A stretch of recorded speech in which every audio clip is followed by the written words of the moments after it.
Good morning, everyone. Hello.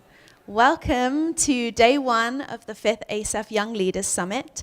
We are so happy to have you all here with us today. We also have an audience on YouTube. We are live streaming this morning's session, so welcome to everyone from all across Asia and Europe who is joining us today.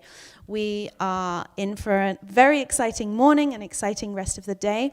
So I will not talk for too long, but I am Freya Chowpool from the Asia Europe Foundation. I'm the youth project lead, so I'm really happy to have you all here today. And I will be the master of ceremonies throughout the project. So on that note, I am excited to hand over to our wonderful host of this project, the University of Salamanca, to guide us through the welcome remarks for this morning. So, Professor Raul Sanchez Prieto, Vice-Rector of the University of Salamanca. Thank you very much.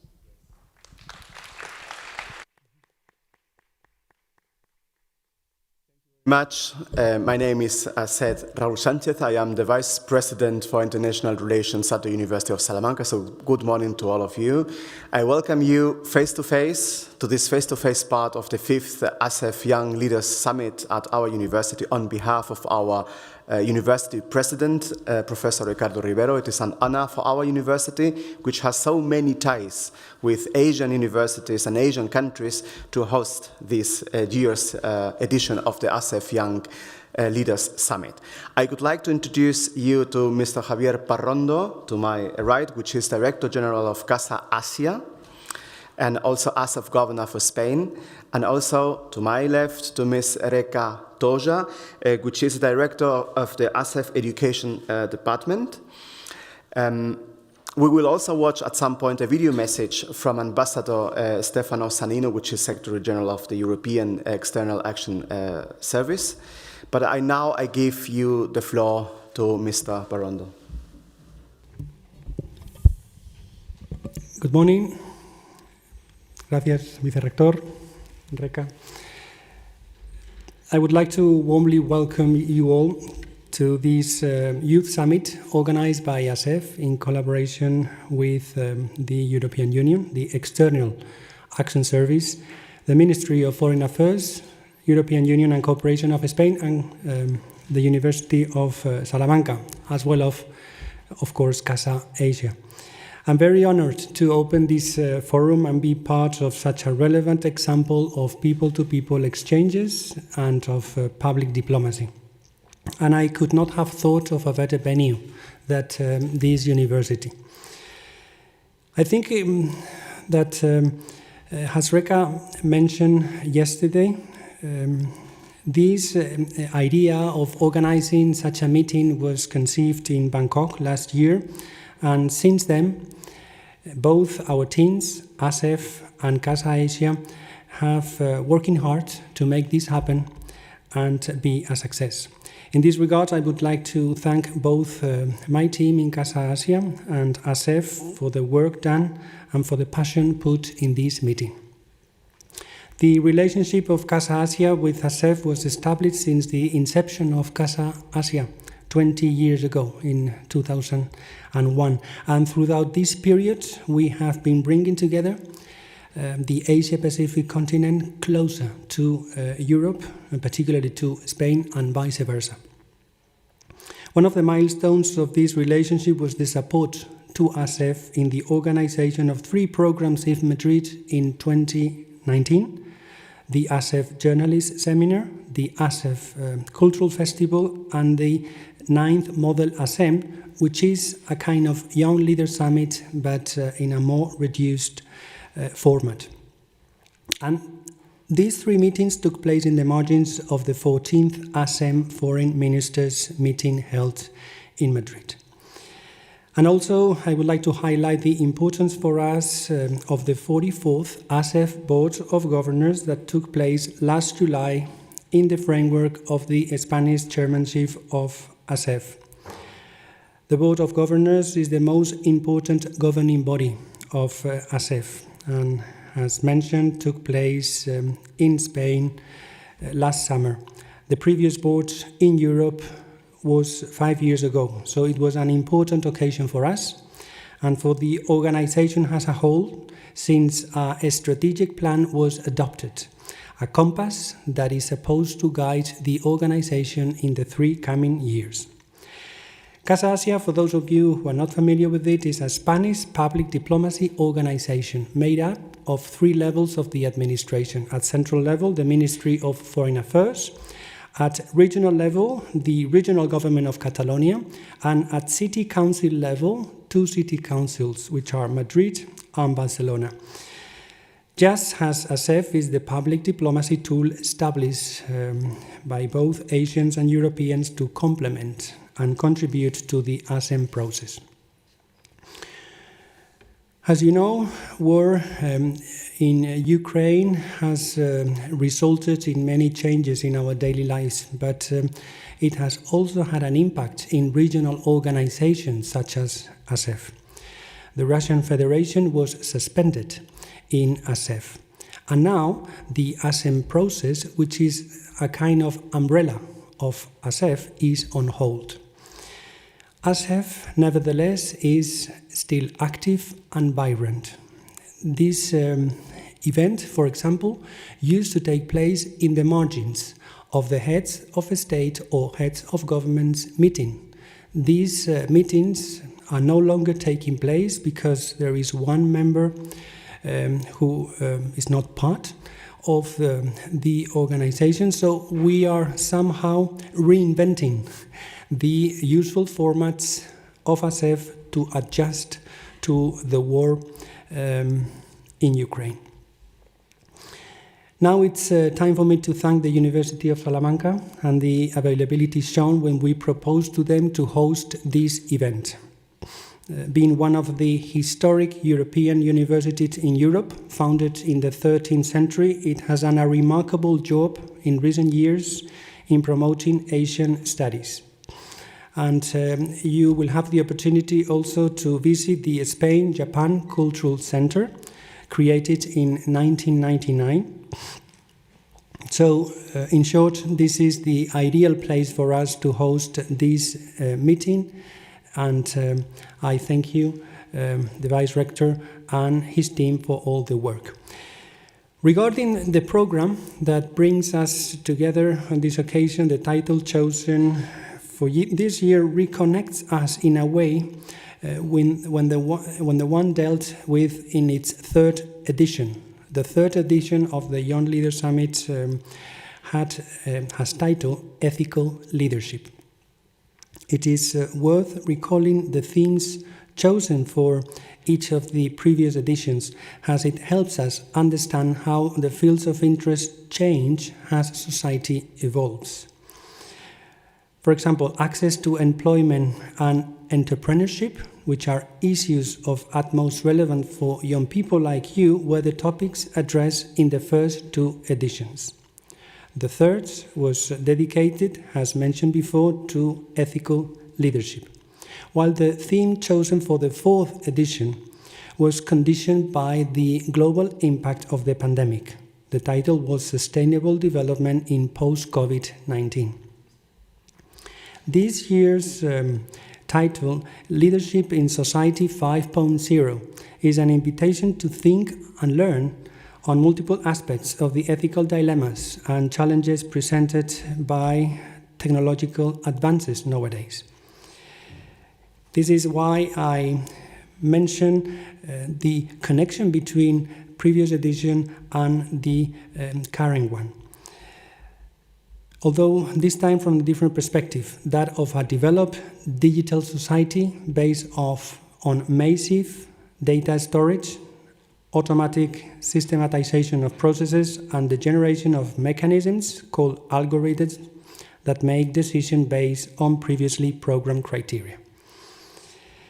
The digital society that is taking shape poses, therefore, enormous challenges, since it endows human beings with unprecedented capabilities to generate changes which are beneficial for society, while at the same time its potential for misuse entails threats and risks for the preservation of certain values and rights of people and society.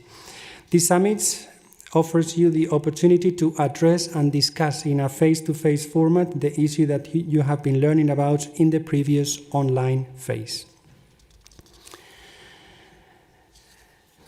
Among the risks and negative elements of these new technologies that require ethical answers, we offer here issues such as misuse of personal information, deepfakes, lack of oversight and acceptance of responsibility, ethical concerns of artificial intelligence, etc.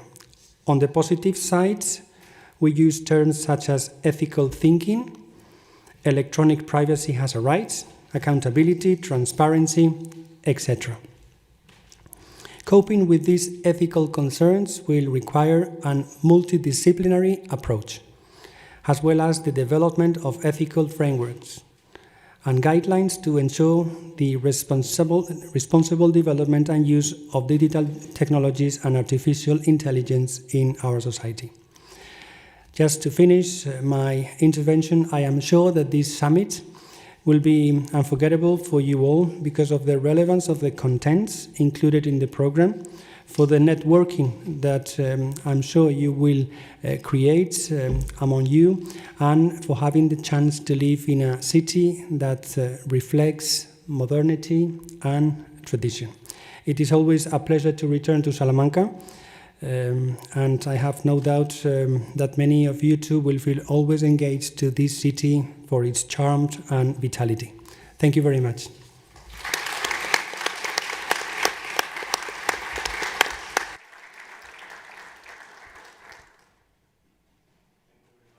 Insights, and now the floor is yours, Ms.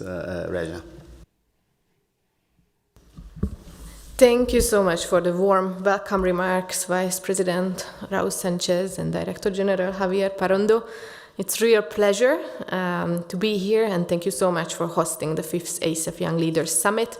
Indeed, as Javier said, we couldn't imagine a better venue for talking about the future than a university that reflects and blends traditions and modernity so well. And our Executive Director, Ambassador Toru MORIKAWA, was also very much looking forward to this event and join and meet you in person, but circumstances entirely outside his control prevented him to come here today in person, but he's online with us, and I would like to invite him to deliver also his welcome remarks to you. Thanks, Eka. Professor Raul Sanchez PRIETO, Mr. Javier PARRONDO, the Chair of the Board of Governors of Asia Foundation, Director General of Casa Asia.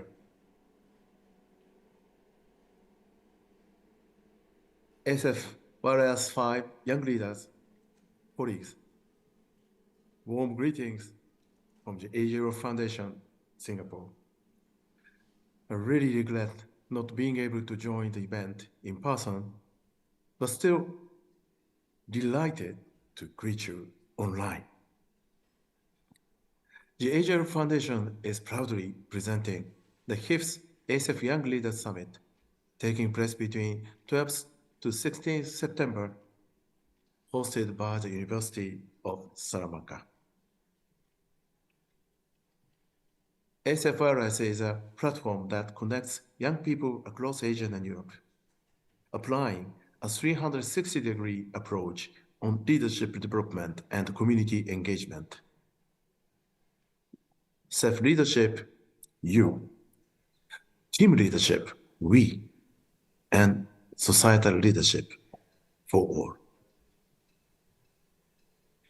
In this edition, we explore the topic of Leadership and Society 5.0, with 100 young leaders joining from over 50 countries in Asia and Europe. The Society 5.0 concept originated from Japan, my own country.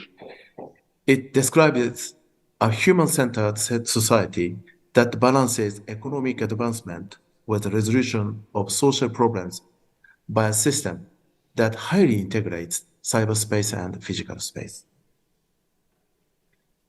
Societal challenges have always been around, but there is a fundamental difference between the past and the present: the speed of change. It took thousands of years to shift from agricultural society to industrial society. It took another couple of centuries, the industrial society, to become information society. Now we are living in the Industry 4.0 era, but rapidly transitioning into Industry 5.0 or Society 5.0, where the virtual and the physical world increasingly integrates, and technology is increasingly used to solve societal challenges. There exists the reason why the leadership at a different level is important. ASEF Young Leaders Summit 5 will explore what kind of leadership is needed for Society 5.0 and how Asian and European young people can prepare together. This project was made possible thanks to the support of many individuals and several organizations. ASEF would like to thank everyone who contributed to this endeavor. First and foremost, we would like to thank our co-hosts and co-organizers, colleagues of the University of Salamanca, Professor Raul Sanchez Prieto, Vice-Rector for International Relations, Dr. David Donkel Abad, Head of the Master's degree in Eastern Asian Studies, Dr. Teresa Teher Martin, Assistant Professor, colleagues of Casa Asia, Mr. Javier Parrondo, Director General, and our chair of the ASEF Board of Governors, Ambassador Emilio de Miguel Carabia, Director, Ms. Yasmin Paricio, Coordinator of the Politics, Society, and Education Department, Mr. Angel Aranglen, Executive Advisor to the Director General, and colleagues of the Ministry of Foreign Affairs, European Union, and the Corporation of Spain, Mr. Javier Salido Ortiz, Director General, Ms. Ana Andres, Desk Officer at the Deputy Directorate for Southern and Eastern Asia. We are also thankful for the student and youth organizations who support this project in various ways. The ASEAN Youth Organization, the Erasmus Student Network, the Student Think Tank for Europe-Asia Relations, the All China Youth Federation, the European Students Forum, and the European Law Students Association. Last but not least, our deep gratitude goes to, of course, to EU for its steady support to ASEF and its projects, including this one. I wish you a fruitful event ahead. Thank you so much. Muchas gracias.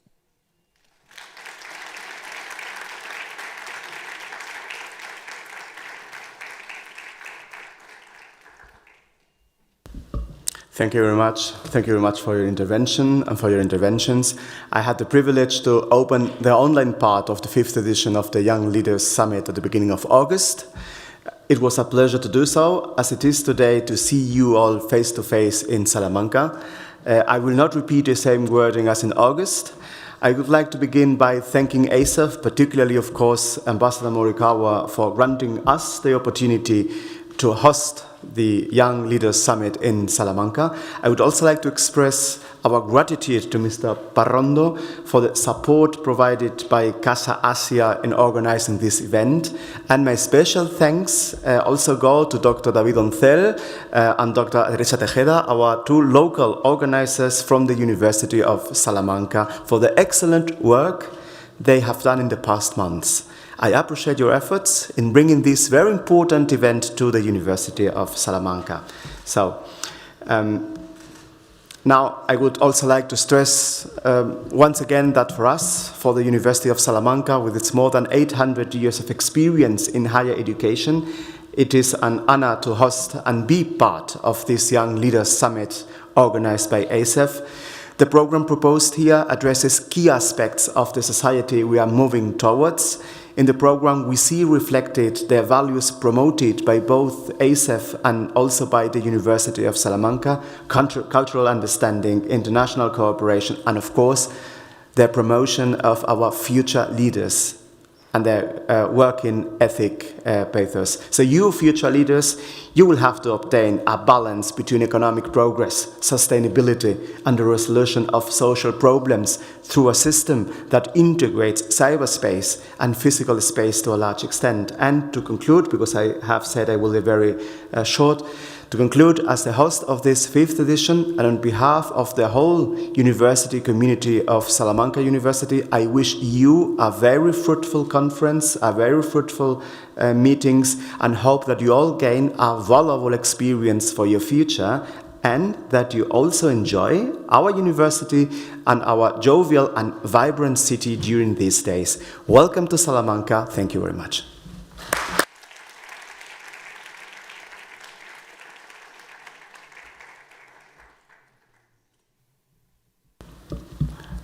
Okay, I have been told that we have to another video entrance at the end of this intervention. It is, of course, Ambassador Stefano SANNINO with the Secretary General of the European External Action Service.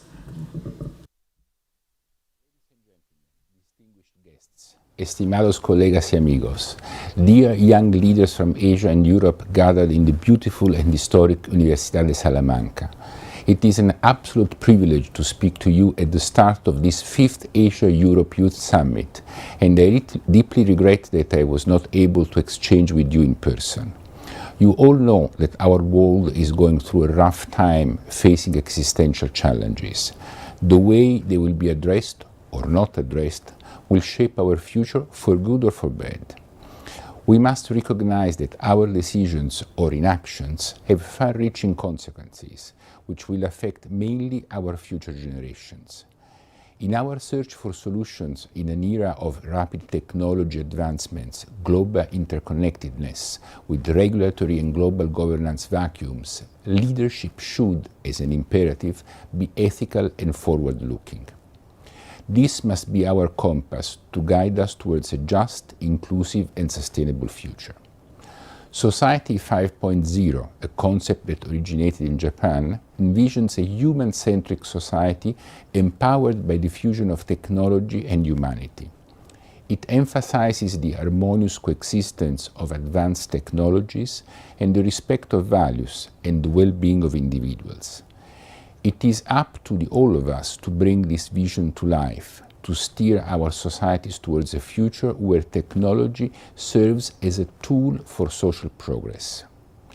In a recent blog post on digital diplomacy, the High Representative Josep Borrell repeated that the degree to which the world will be rules-based or power-based matters more than whether it will be bipolar or multipolar. And he added that nowhere does this apply more than in the digital space. I would like to briefly elaborate on what are, in my view, some of the most important features for ethical leadership in a 5.0 society, namely integrity, inclusiveness, sustainability, and the conscious deployment of emerging technologies. And all these elements are built on a key fundament, education. At the heart of ethical leadership lies the principle of integrity, the unwavering commitment to honesty, transparency, and accountability. By cultivating a culture of trust and integrity, we inspire others to do the same and create an environment where ethical decision-making becomes the norm. Ethical leadership also requires us to be aware of the impact that our decisions have on all, notably on minorities and those in poverty. Leadership in Society 5.0 is about fostering a sense of responsibility towards humanity. At the European Union Foreign Affairs Council in June, the 27 member states agreed that a proactive EU digital diplomacy must ensure that these and other fundamental values are protected, and that a rules-based approach should prevail over power-based dynamics. Secondly, about inclusiveness. While harnessing the potential of technology, we must ensure that it does not aggravate existing social divisions, but instead acts as a bridge to equality. By integrating different perspectives and actively involving all stakeholders in decision-making processes, We create a society where every voice is heard and valued. The idea that the internet should be a tool under the control of states leads directly to making the internet a tool for control of populations, rather than a source of innovation and freedom of expression.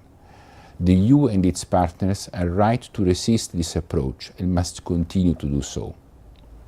The next feature is sustainability. Ethical leaders must embrace sustainability as a core principle. Climate change, environmental degradation and loss of biodiversity, resource exhaustion, all pose enormous challenges to our planet.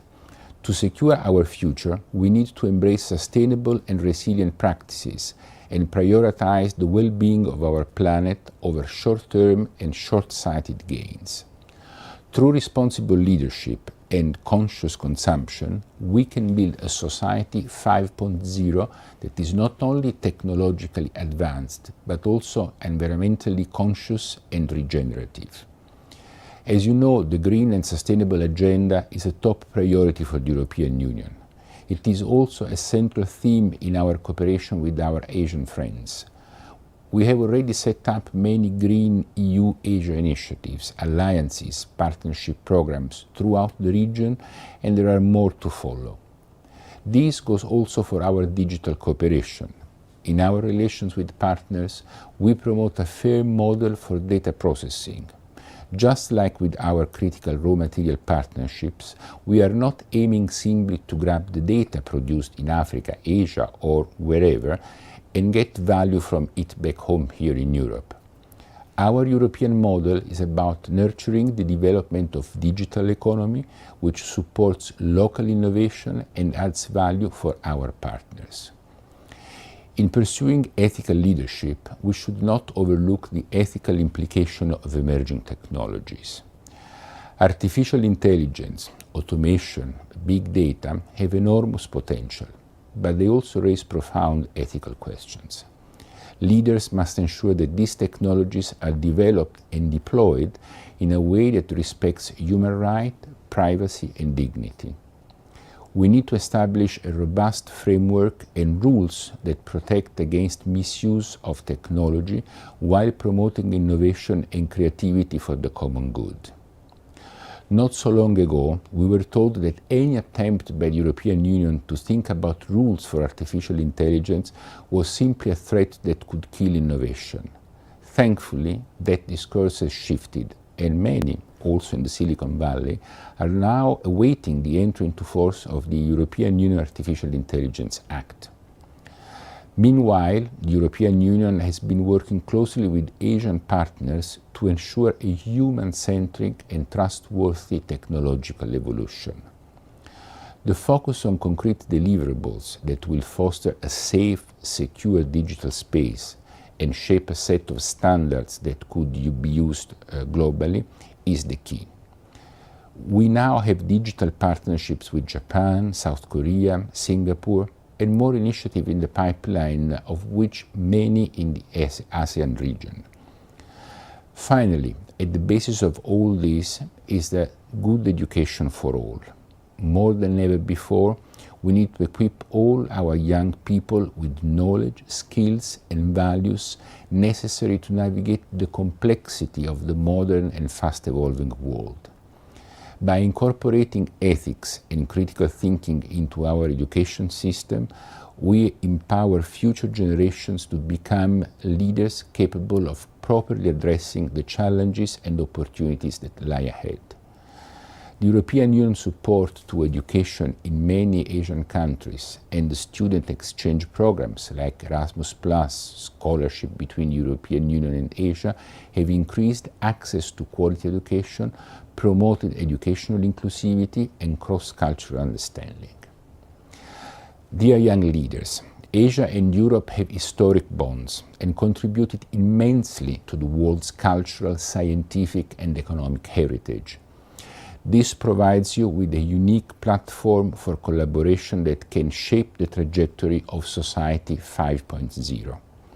You are the torchbearers of change, and this forum offers you a unique opportunity to advance intercultural dialogue and cooperation. use the diversity of your background and experiences to reflect and come up together with solutions to address these global challenges and to bridge the gaps between regions and population. Seize this occasion to discuss, to explain, and most important, to listen to each other and to cement another brick in our joint path towards a society that leaves no one behind. This is what multilateralism is all about. I wish you an interactive exchange and look forward to hear about your recommendation. And I would like to give my warm thanks to the Asia-Europe Foundation, to the Spanish Presidency of the European Union, and in particular to Casa Asia, to the city of Salamanca, and of course to the university for organizing and hosting this great event. Let me wish you all a successful event and a fantastic time in Salamanca. Thank you.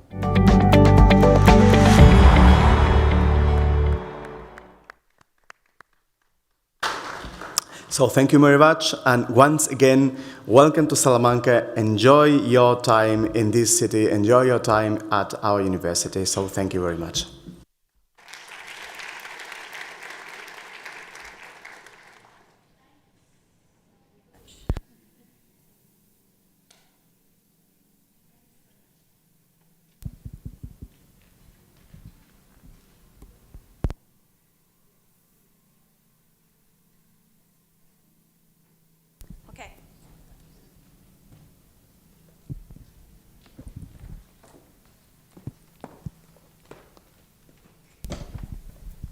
Hello, hello. There we go. Thank you. Sorry about that. Thank you so much, Professor Raul Sanchez, for your welcome remarks to us, to Mr. Javier Parrondo and Ms. Reika Tosha. If I can invite you to take your seats here for the subsequent program. Thank you. And I'd also like to acknowledge that our deep gratitude to Ambassador Stefano SANNINO, particularly because ASEF's contribution to the 5th ASEF Young Leaders Summit would not be possible without the financial support from the European Union. And so we are very grateful to them for getting you all here today as well. So I am happy to now move on to the next part of the program, which is our keynote message from Professor Yuko Harayama. This keynote message is on the concept of Society 5.0 and the role that young leaders play in that itself. Professor Yuko Harayama is the Professor Emeritus at Tohoku University. She's also the co-chair of the Board of Directors of the Japanese Association for the Advancement of Science, and she previously also served in the Cabinet Office in Japan. So a warm welcome and thank you to Professor Yuko Harayama for this keynote message.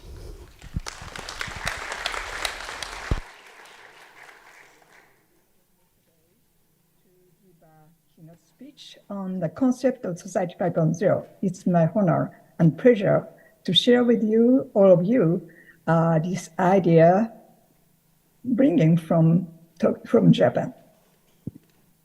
Before starting my talk, I'd like to say a few words about myself to explain to you why, by myself, I have to talk about Society 5.0. Personally, I'm graduated from the University of Geneva in economics and education studies. My interest in research was to understand the process of innovations and the role of sciences. And then I moved to Japan to take the position of a professorship at Tohoku University at the School of Engineering. There, I was interested in working and really about the science technology innovation policy. And from my research topics, I have been invited by the Prime Minister Koizumi to take a position at the Council of Scientific and Innovation Policy to guide Japanese government's guiding for the science technology policy in 26-28. And from Japan, I moved to Paris to work at the OECD at the Directorate of Science, Technology, Innovations. And here I was not only national policy, but globally coordinating policy about science, technology, innovation around the member countries of OECD. And back to Japan, I have been invited by Prime Minister Abe to take the full-time position at the Council of Scientific Innovation in 2013. And here you see the link between what we call Society 5.0, because my main task at the Council was to really prepare the drafting 5th Science Technology Basic Plan in Japan, which will cover 2016 to 2020.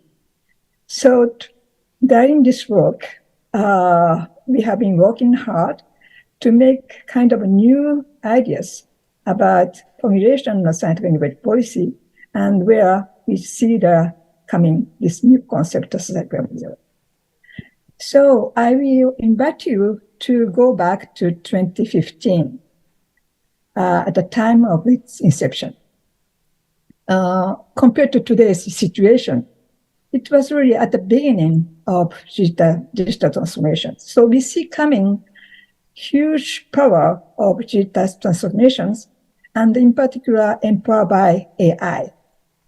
And we expect that this technology will be reshaping our society and our way of living.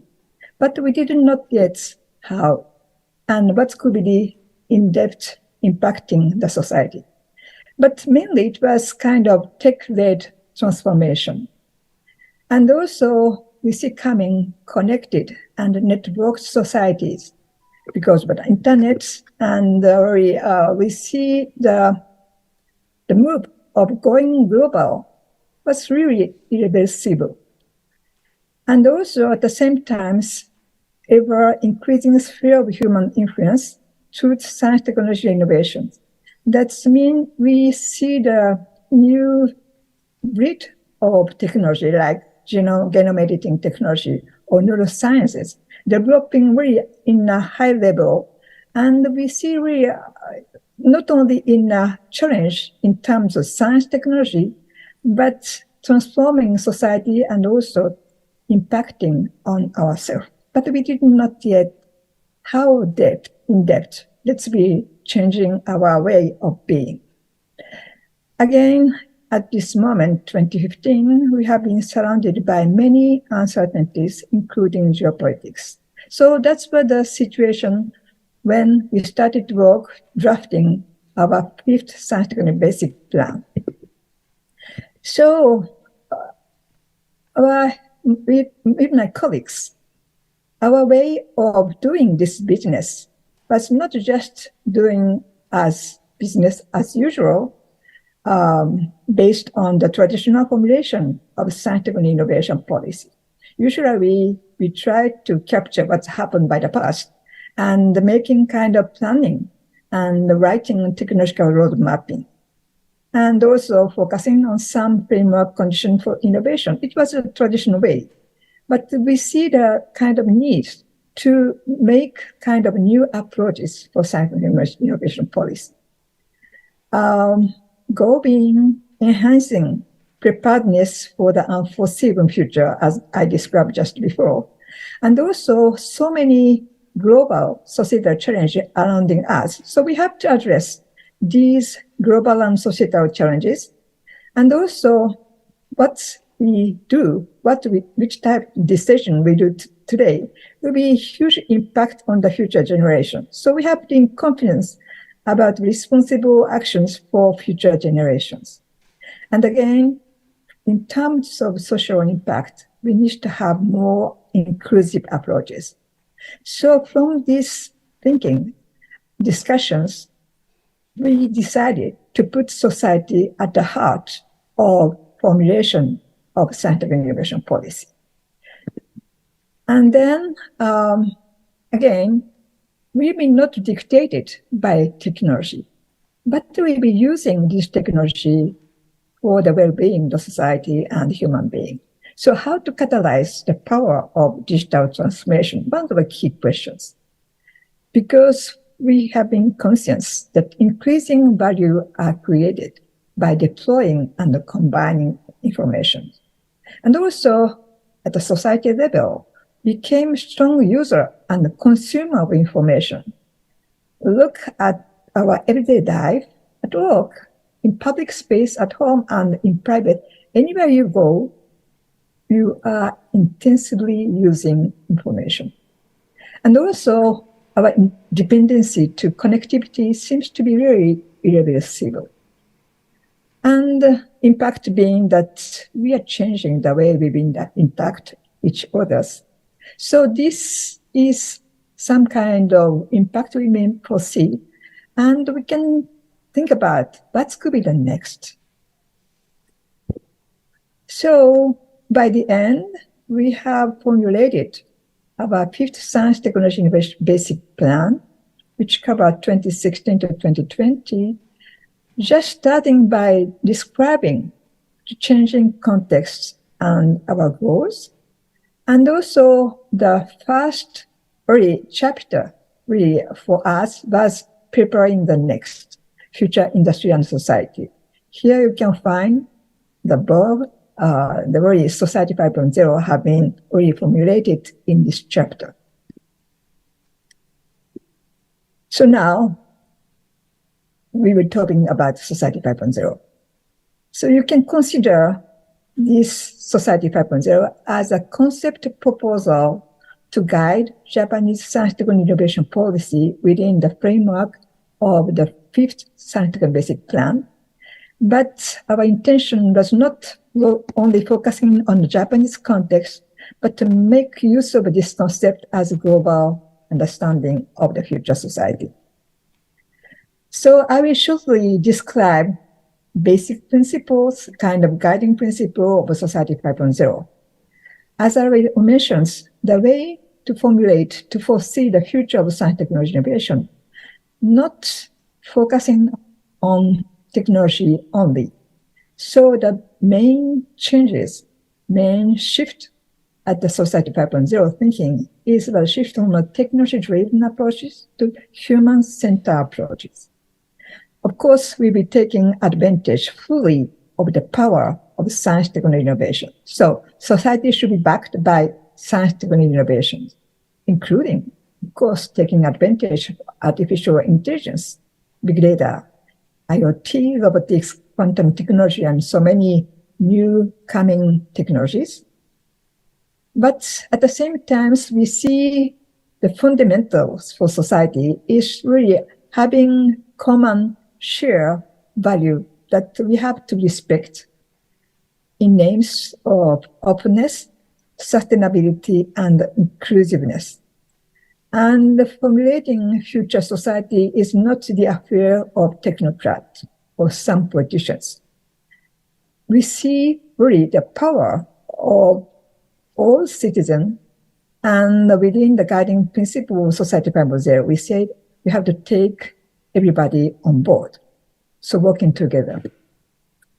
And also doing this exercise, by doing that, we see we are not isolated now in 2016, 2020.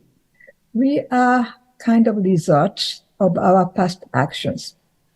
And from the beginning of human being, we have been working together with technology techniques and shaping society and society shaping new technology. So we try to capture this process from the beginning and by revisiting the notion of progress in the human history.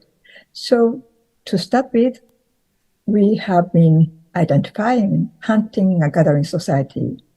We have been living at this moment, at this period, kind of in symbiosis with nature. Because if you are taking too much from the nature, you'll be not able to ensure your sustainability. So from the beginning of society, human society, you have to be conscious about the sustainability with the future environments. Then not satisfying to be mercy of the nature. Human beings have been working on the nature, where you see the coming agrarian society, we call it Society 2.0, and organizing much more better and working together. And we see the beginning of humanization from the beginning of agrarian society. And later on, we have been able to master power. That means we have been able to use not only human power or animals' power, but creating ourselves. Then you see the coming industrial society, we call it 3.0. And this society have been able to introduce new concepts like mass productions or new way of working. And now, later on, today, where we are is information society, we call it 4.0. And we see the compared to previous society, we see the increased value of intangible and network and information. So where we are today, and what's next? What's coming next will be, we call it 5.0. So society 5.0 is not yet really described or planned. It's something we have to invent. We have to create ourselves based on our past experiences and accumulated knowledge and technology and science. But it's up to us to really design, formulate better society for the next step. So this is the idea of the Society 5.0. So I just summarize by saying that goal for Society 5.0 is to advance science, technology, and innovations. Of course, we have to achieve economic growth, but not only economic growth, but at the same time, well-being, and using digital transformation as an enabler. Also, we have to address societal challenges, in particular in the context of aging society, like in Japan. But also, we have to take account of challenges induced by digital transformation because of its may rise new risk, and we have to address all these challenges.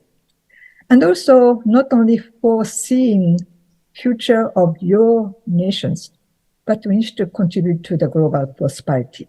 So we are aligned with the Sustainable Development Goals. And also what is key about today is to contribute to the better shaping the governance framework for digital transformation. So to summarize and formulating in the policy terms, we can say Society 5.0 is a society where the necessary goods and services are provided to the people who need them at the right time and with the right amounts, regardless of age, gender, location, language, or other orientations, or fulfilling and comfortable lifestyle where everyone can receive high-quality services. And this society will be already seeking about the coexistence of people and robots or the technology, including AI. And it could be able to really providing customized services, and if possible, to eliminate inequality in access to services, but also increase opportunity for game changers. So foreseeing what's new next. Since then, many interpretations have been presented. For some, it is Society 5.0 equal to cyber-physical systems. And for some, it is digital transformations. For some, they say it's a combination of IoT, big data, AI, and robotics. And some say it's a data-driven society, and so on. So I feel comfortable with all these interpretations. If it is compatible, if respecting the guiding principles, as I did before, that means human-centered approaches backed by the power of SDI and the sharing value of openness, sustainability, inclusiveness, and taking everybody on board.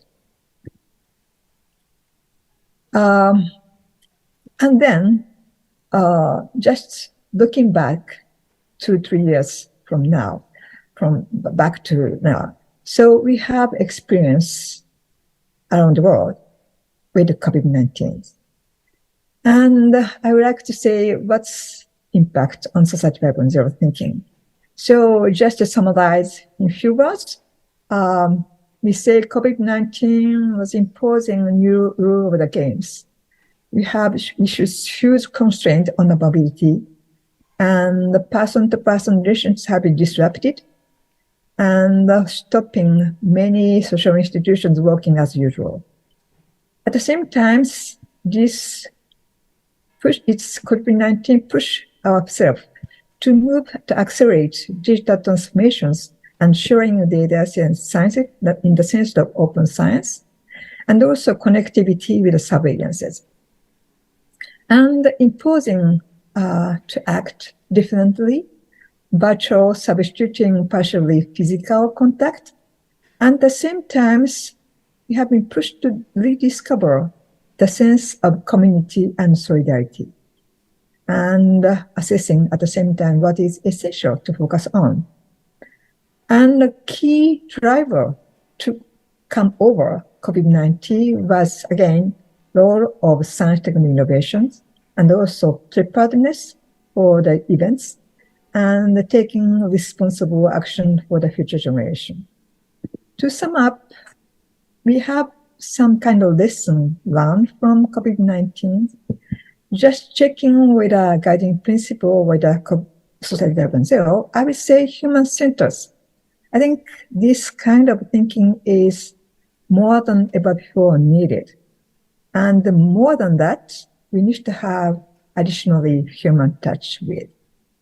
Of course, society-backed science technology innovations, we had to really having strong investment in science innovation to understand COVID-19 and to develop vaccine, therapeutic, and diagnostic tools, and also to understand the impact of COVID-19 on our society and human being. Of course, value of openness, sustainability, and inclusiveness were very crucial for us because sense of community was at the heart of all action under COVID-19. And also, the key word, everybody on board, was very crucial since we saw increased inequality and socially divided due to COVID-19. So this is some kind of lesson from COVID-19. And lastly, I would like to mention what's the experience with the ChatGPTs. Since last year, it became kind of a new practice to use to just consult, to search something new, or to check, to consult, to seek the unknown, and to chat. So this is, quickly became our new practice. And advantage is that it is facilitating knowledge generation in some sense linearly. And also response, not only text, but multimodal response is possible. But at the same time, the use of the practice of ChatGPT inducing some new practice like question response mode of thinking. And you are becoming more and more on your assistance.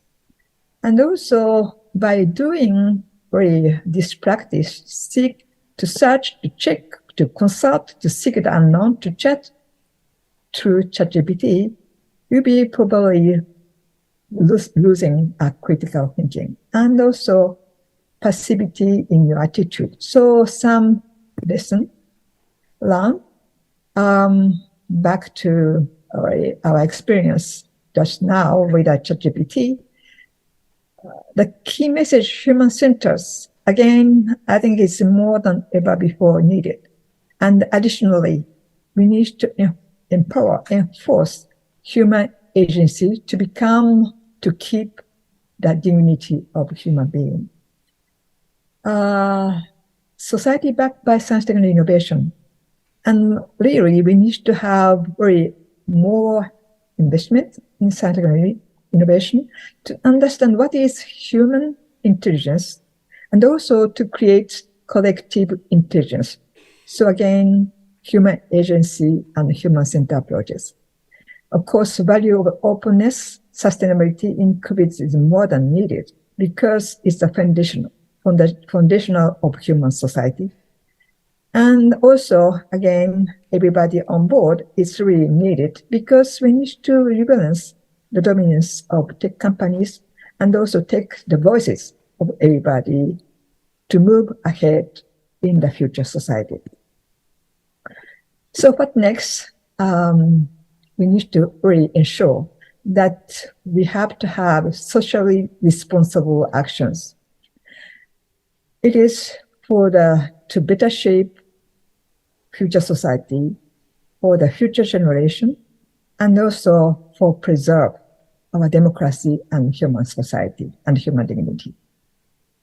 Again, we need to really share the value of inclusiveness, sustainability, openness, but additionally, diversity and equity are so many values that we have to keep in mind as a fundamentals.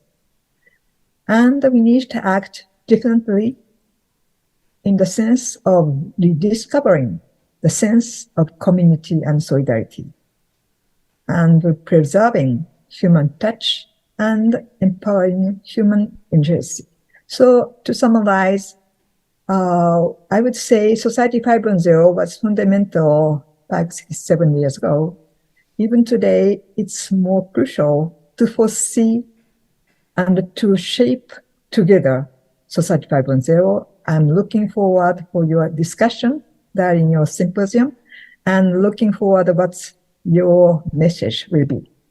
And just to close my talk, some tips, because you are young and you'll be really the key driver of our future society, shaping Society 5.0, some tips based on my personal experiences. Before starting to talk about the society, probably you need to know yourself. And by doing that, it's stock taking your asset. What's the view from outside, and discover hidden values. That's for yourself. And also you have to create some space for experimentations.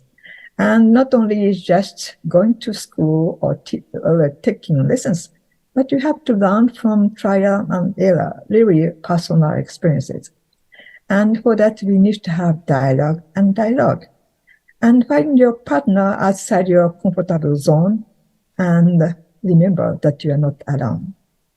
And trying to be unique, to be engaged, and not only for yourself, not only your family or your nations, but really acting globally and serving society.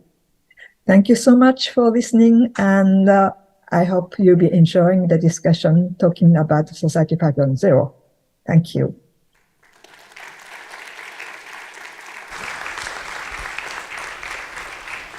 Thank you very much for the keynote message from Professor Yuko Harayama. We are very grateful for her wise words and her experience that she has shared with you all this morning. So I am happy to start off the next session. We have a roundtable with some wonderful speakers, wonderful panelists. So if I can invite up Professor Kiron Ravindran, Miss Liana Tang, and Miss Iris KIMIZOGLU up to the stage, and also our lovely moderator, Ms. Reika Tosha. So this session is on Leadership Dilemmas in Society 5.0, and I will hand over to Reika to kick us off with this. Thank you.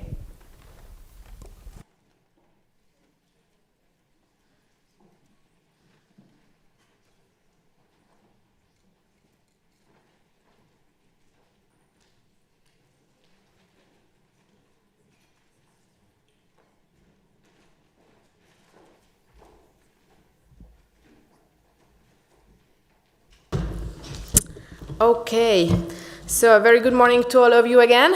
So I hope we can still, your attention is still on the top of the span, because we have a very interesting opening panel discussion to discuss leadership dilemmas around Society 5.0. So we heard from Professor Harayama from first hand where did the concept originate from and what are the key features of it. So the purpose of this panel discussion is to explore some dilemmas that this concept brings up in the future, and also to give you some food for thought for the next 2 days. What kind of dilemmas can you discuss further? So let me introduce our lovely speakers here today. On my right, Professor Kiron Ravindran is sitting. He's a teacher and researcher at IE University, a business school. He teaches technology, innovation management in the MBA programs. And he's an enthusiastic observer of technology-enabled changes to business and society. And he will be primarily coming from the private sector point of view to explore the dilemmas. Then the next one sitting on the panel is Ms. Liana Tang. She's the second director at the Digital Strategy Office of the Ministry of Communications and Informations in Singapore, and she's covering futures and strategy in digital domain. And prior to joining the ministry, Liana led the Center for Strategic Futures at the Prime Minister's office in Singapore. So she's also best person to help us explore this unknown future and what might be the dilemmas. And she will be coming from the public sector point of view. And then the third speaker on this panel today is Ms. KIMIZOGLU. She's currently serving as the Vice President of the European Students' Union. And besides her position of trust, she's also pursuing an MA degree in Political Management, Public Policy and Public Administration at the University of Duisburg at the School of Governance. So she will be representing the students here today from a European point of view. So thank you so much for joining this panel.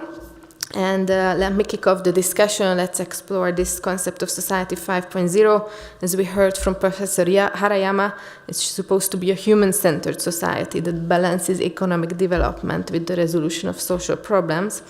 So we can expect that it's not just a simple shift in digital infrastructure and digitalization, but it's something that will fundamentally shift to the way we work, live, and communicate with each other. So my first question to the panelists will be to deliver an opening statement that, in their opinion, what will be the key dilemmas in the future.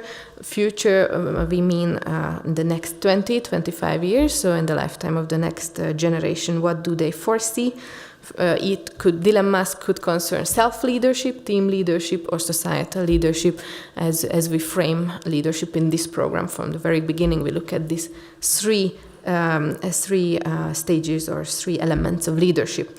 So let me start first with Liana and inviting her to share some dilemmas with us. Good morning, everyone. Thank you so much, ASEF and your organizing partners, for having me. I'm very excited to be here. I've interacted with some of you when you were in Singapore, and it was a very engaging experience. I hope you also agree. I learned a lot from you as well with your very difficult questions. I was reflecting during the keynote on Society 5.0, and I think this idea of being human-centered is very important. I feel for all of us that are going to be participating in this future that we are seeing as being highly digital. And there's so much to talk about, all the dilemmas that came to me as I was listening to the keynote address earlier. And there's so much to address, and I feel like we can cover a lot of that during Q&A if it does come up. So I thought for my opening, I'll just talk about two dilemmas. And of course, hiding in the two dilemmas are a lot of dilemmas. And I think the first has to do with balancing the long-term uncertainties and long-term needs with short-term gains or short-term needs as well. We know that resources are finite. We also know that as a state, when you roll out legislation, a lot of these things stick. When you roll out guidelines, even though they're guidelines, they also tend to ossify certain ways of thinking. And so when you do a lot of these short-term interventions, we do also have to be very mindful about what these mean in the future and the kind of unintended consequences that could come of it. At the same time, there are also very certain things that we'll have to tackle in the future. And some of these certainties include things like a rapidly aging society, also climate change adaptation, on top of the mitigation strategies that we have to take on today. And there will be a lot of significant costs involved, and uneven costs across governments, actually, depending on how impacted you are by climate events, either extreme events or the slow burn rising sea levels that will also unevenly affect a lot of your coastal cities and coastal countries. And Singapore is one of them as well. And these come at significant costs. So balancing that with the short-term bets that you have to take to improve citizens' lives, especially when it comes to things like putting in an aggressive AI strategy so that your city and its denizens will benefit from the growth of the digital economy, that's a very difficult call to make. And how do you balance the resources that you have today and the voices of future generations as well? So there's a lot in there to unpack, and maybe we can talk about it later. And the other dilemma I wanted to bring up was balancing this need for efficiency, the benefits of efficiency that come about because of digitalization in Society 5.0, with this idea of meaning-making among society, and the fact that a lot of value in a previously seamful delivery of public services, which were not digital, could have been lost in the digitalization process. And so I like to think of this in terms of useful frictions that have been lost as we go digital. I'll just tell one story if you don't mind. So in Singapore, we've got a public housing department, and they provide very high quality housing for about 80% of the population. So your upper middle class all also live in public housing. Now, the trouble is, it does take a while for some of these public housing units to be built. Sometimes you could be waiting years for the keys to your apartment. And this public housing policy is also quite tightly tied to the public imperative of trying to form families and encourage marriage and parenthood. And so people that get first dibs on highly subsidized, really nice flats tend to be the ones who are young couples who have just registered their marriages, and when they get their flats, they start a new life. And property in Singapore is so expensive that usually before you get your own place, you're slumming it out with your parents or your in-laws, and you're just waiting for years before you get your house. So the Housing Development Board, which is the public housing department, used to wonder why the customer service experience at the moment of giving the keys out to these young couples wasn't the level of customer experience that they thought they would receive normally. And they found out that it was because they got couples in and out of their doors very quickly. In like less than 5 minutes, they were out the door with their new keys. And this experience was deeply unsatisfying because you had waited a long time. This getting your own place is a big deal, and this signifies like a new phase of life, really, really big deal. And I think this demonstrates the fact that there wasn't enough meaningful friction in that delivery of that public service. And that meaningful friction was not just about acknowledging that this was an important part of your life. It was also showing that the state that had actually worked really hard to build this new house with affordable housing for all was with you in that process and demonstrating some kind of competence and care for citizens. And that was lost because we made that process so seamless.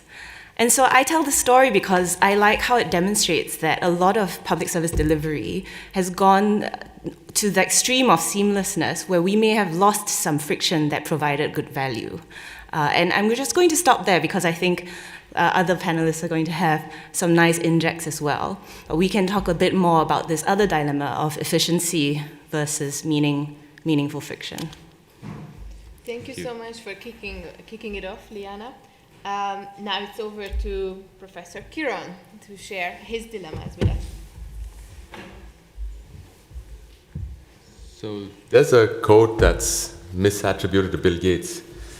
We tend to overestimate what we can do in the short term and underestimate what we actually achieve in the long term. Right? So in this tiny fraction of a window, I'm hoping to appeal to you, the young people, to kind of solve all the problems that we didn't solve. Thank you, Reza, for inviting me. Thank you, ASEF, for this opportunity. I've spoken to some of you. I am blown away by how much you've achieved. So it's an honor and a privilege to be here. Thank you to the speakers that have come before me, because a lot of points that I had put together seem to be reflected in earlier ideas. I like this idea of Society 5.0, and I'm kind of grappling with it because it's kind of new to me as well. It's human-centric, focused on science and technology and innovation, open, sustainable, inclusive. Everybody's on board.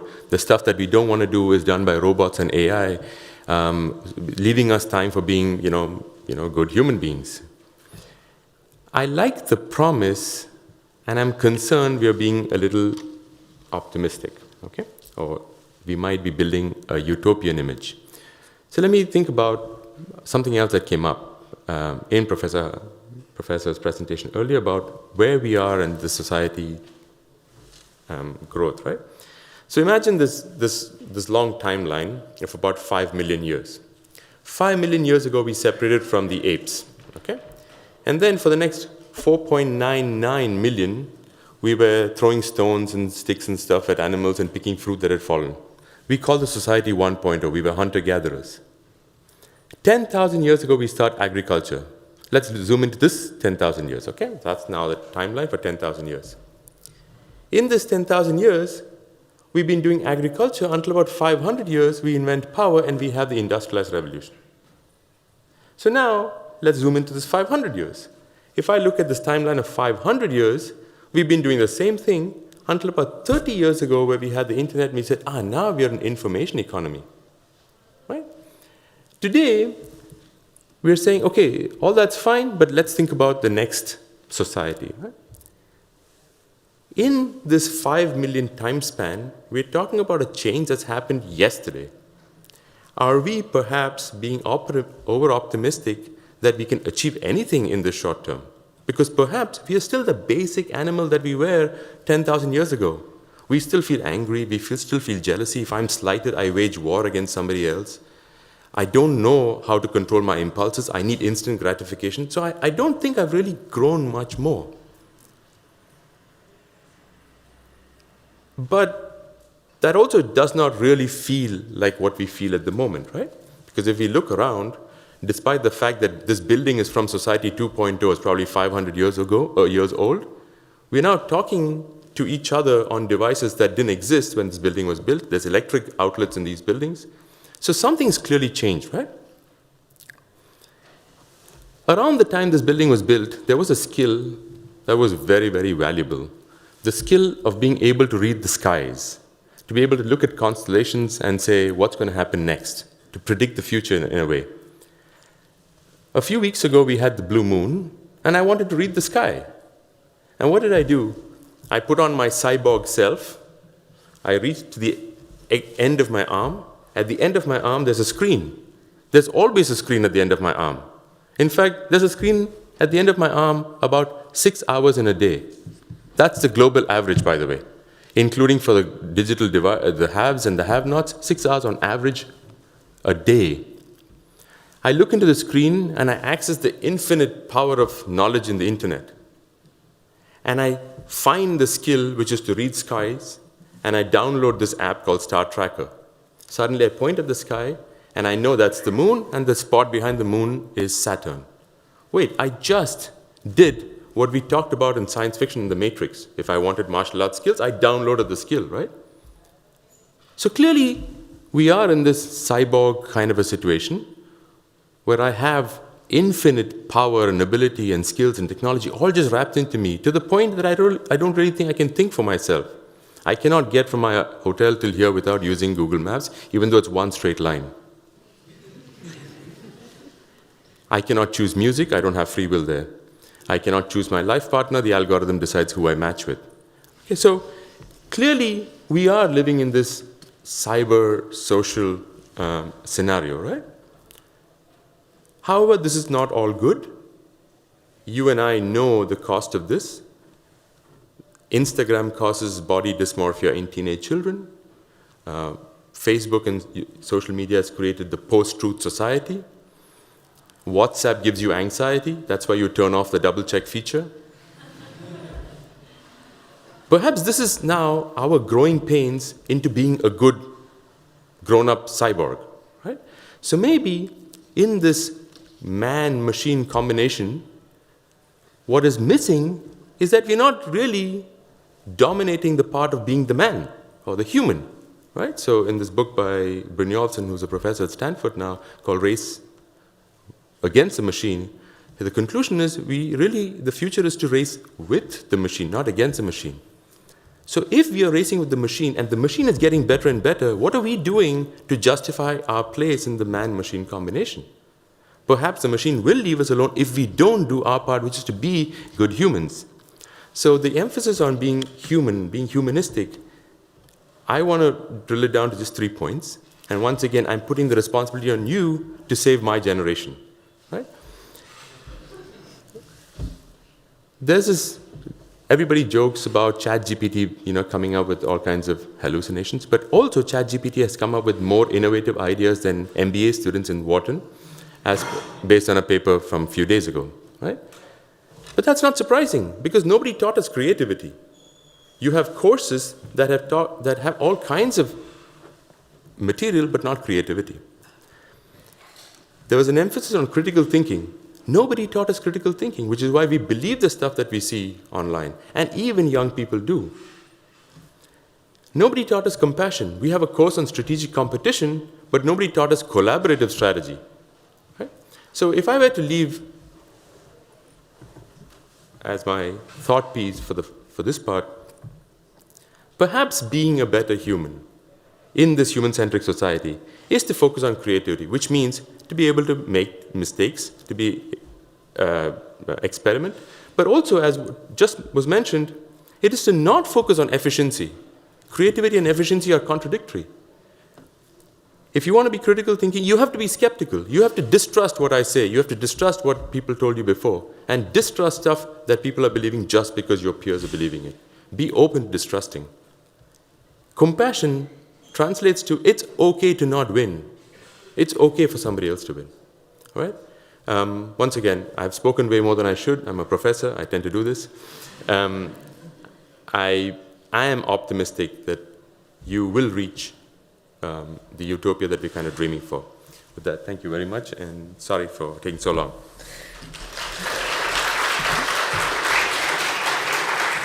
Thank you so much, Professor. So we already have like 4 dilemmas laid out: balancing long-term with short-term, balancing needs of efficiency and values, the timeline, what is it actually mean to be human, or are we already in the cyborg phase, and the dilemma between efficiency and creativity. So if you have any questions or thoughts on that you want to share, then please go to Mentimeter. The link was posted on your Slack, and then we will show it on the screen, the QR code, from time to time. And feel free to post it. It will come up here so we can ask it, and there will be also opportunity to take questions, you asking them personally on the floor. Okay, and now I invite Iris to also share her dilemmas with us from a different perspective. Now it works. Perfect. Thank you for the invitation to ASEF, and hello to all the fellow young people in the room. I will directly dive into the dilemmas, and they are connected for me a lot to higher education because that's my background, but I believe we can transfer this very much to the general political level.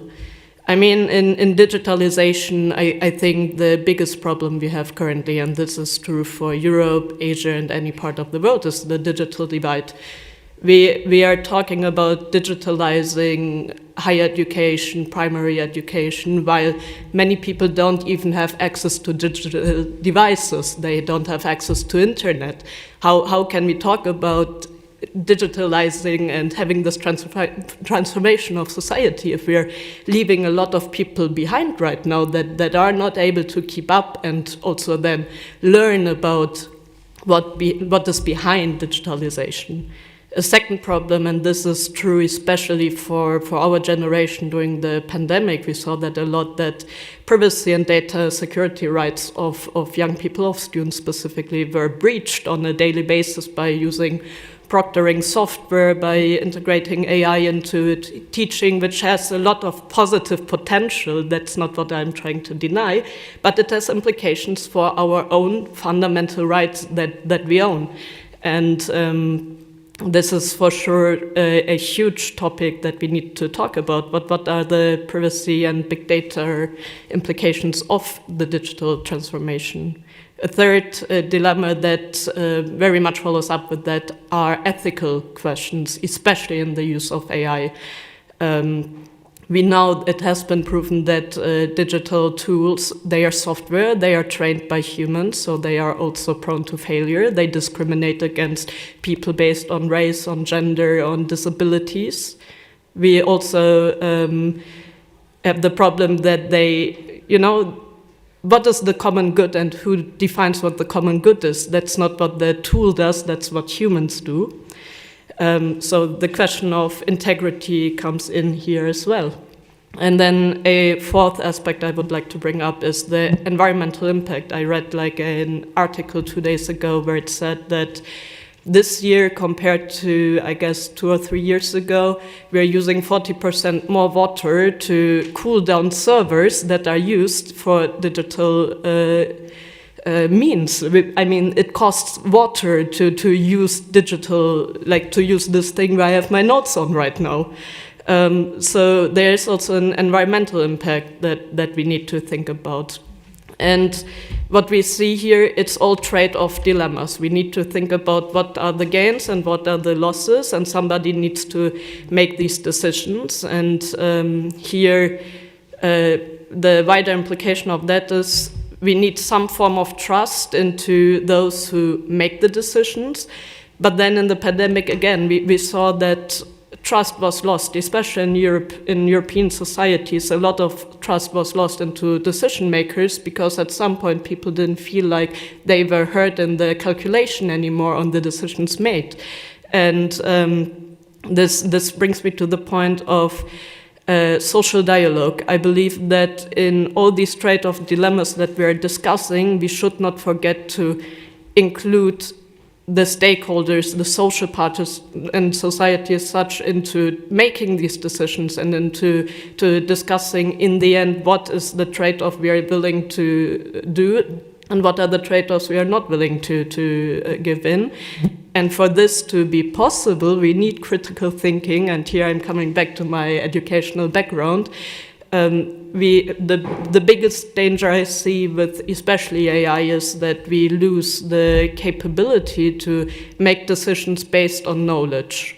Because if we don't learn how algorithms work, we are not able to judge upon the decisions we need to make as society and even as decision makers. Let's say decision makers in 20 years from now might be people that are sitting here right now. If we don't know how these things work, if we are deprived from being able to make knowledge-based decisions, this could go very, very wrong. So we need frameworks, we need guidelines, we need fundamental values that are integrated and anchored in these guidelines, and for this I believe we need to have engagement, and especially engagement of the youth, of young people in making these steps now towards a society 5.0 where we really center ourselves around humanity.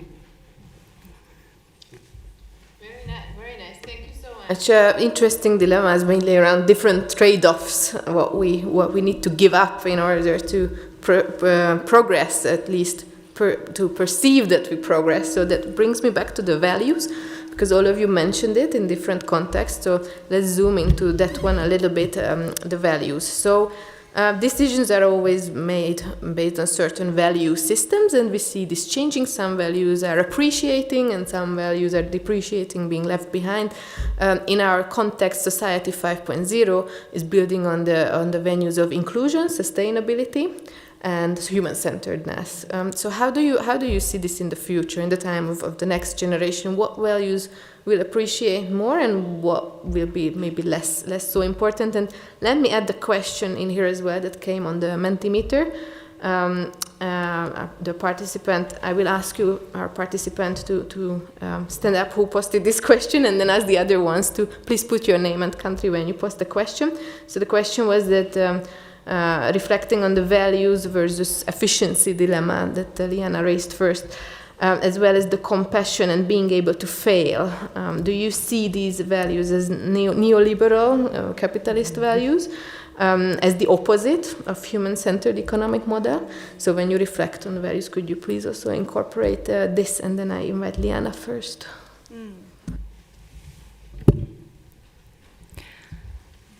So So the Singapore model is very much trying to balance the delicate balance between capitalist and socialist. I don't know if you're familiar with the model of governance, but the result of this is that at least in the state machinery, there is a very, very conscious awareness that we need that economic growth for survival and to have a place in the world because we're small, and that's where we bring a lot of value to the world. But at the same time, as a city-state, we have very little space and a very dense population that's also very diverse. So it is also very important to put the needs of the domestic population up front. And as you can imagine, it's very difficult then to have that balance of how do we remain open for business and open to the world in terms of talent and capital flows, at the same time provide a home for people who can see that they can raise families, lead a fulfilling life, retire, and really also realize their potential. Singapore citizens don't have the luxury of moving to a suburban or rural city when they're older. And so how do we then provide that sort of life satisfaction and ensure that people can also realize their aspirations while we maintain a thriving city-state? So as you can imagine, that's a very difficult dilemma, but the good thing is that it has been a principle of governance in Singapore. And what that means is there is a lot of work to provide to really also take in what people need and want and how they feel about that openness. And a lot of that's being done also through consultation that also opens pathways for inclusion, to talk about what it is that you feel you're being left behind while all this other stuff is happening. And that comes at a cost as well. But this is where, and I think your typical technocrat will say, yeah, that comes at a cost in terms of time. It takes a long time to run public consultations, to make sure that everyone's represented, to make sure that everyone has a say, at the same time that everyone has the information they need to deliberate on some of these difficult issues. So for example, an issue that's always on the table in Singapore is, as we remain open as an economy, how do we make sure that there are also good jobs for Singaporeans? And that speaks to a fear of growing inequality, an inequality that could manifest in different textures, right? Whether it's about maybe foreigners earning higher wages than locals, and nobody wants that. So how do we consult to and also do engagement in a way that builds empathy both ways? And so it comes at a cost of time and efficiency in terms of making decisions, in terms of bringing in new business, creating new jobs. But at the same time, I think there is a growing appreciation that where some people see cost, others see value. And they're basically the same coin, just different sides.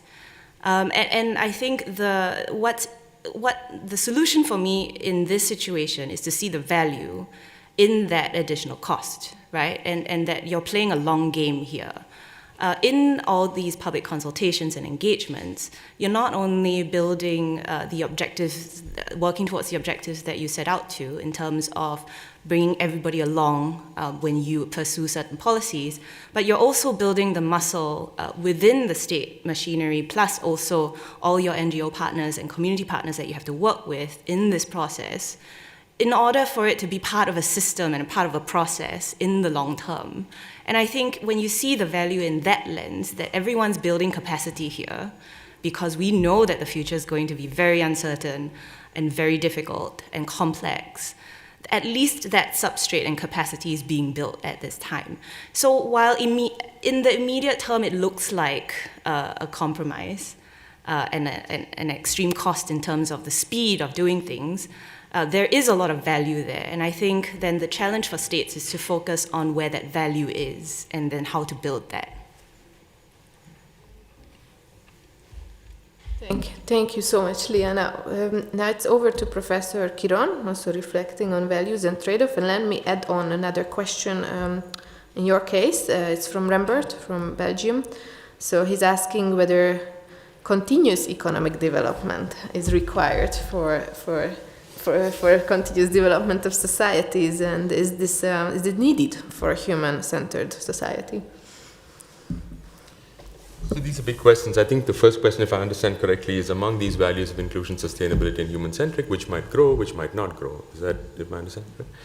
So, I don't attempt to predict the future, but I'm trying to look at the mechanisms that fuel the interest in these values, right? So there's all this pressure on corporates to focus on sustainability, to address sustainability. There's regulatory pressure. And fixing the sustainability issue is an engineering problem. So my bet is that this will kind of get solved.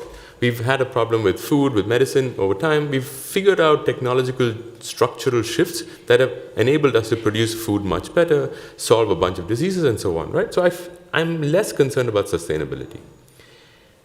There is a lot of attention on inclusion. We're not there yet, we're not even remotely close.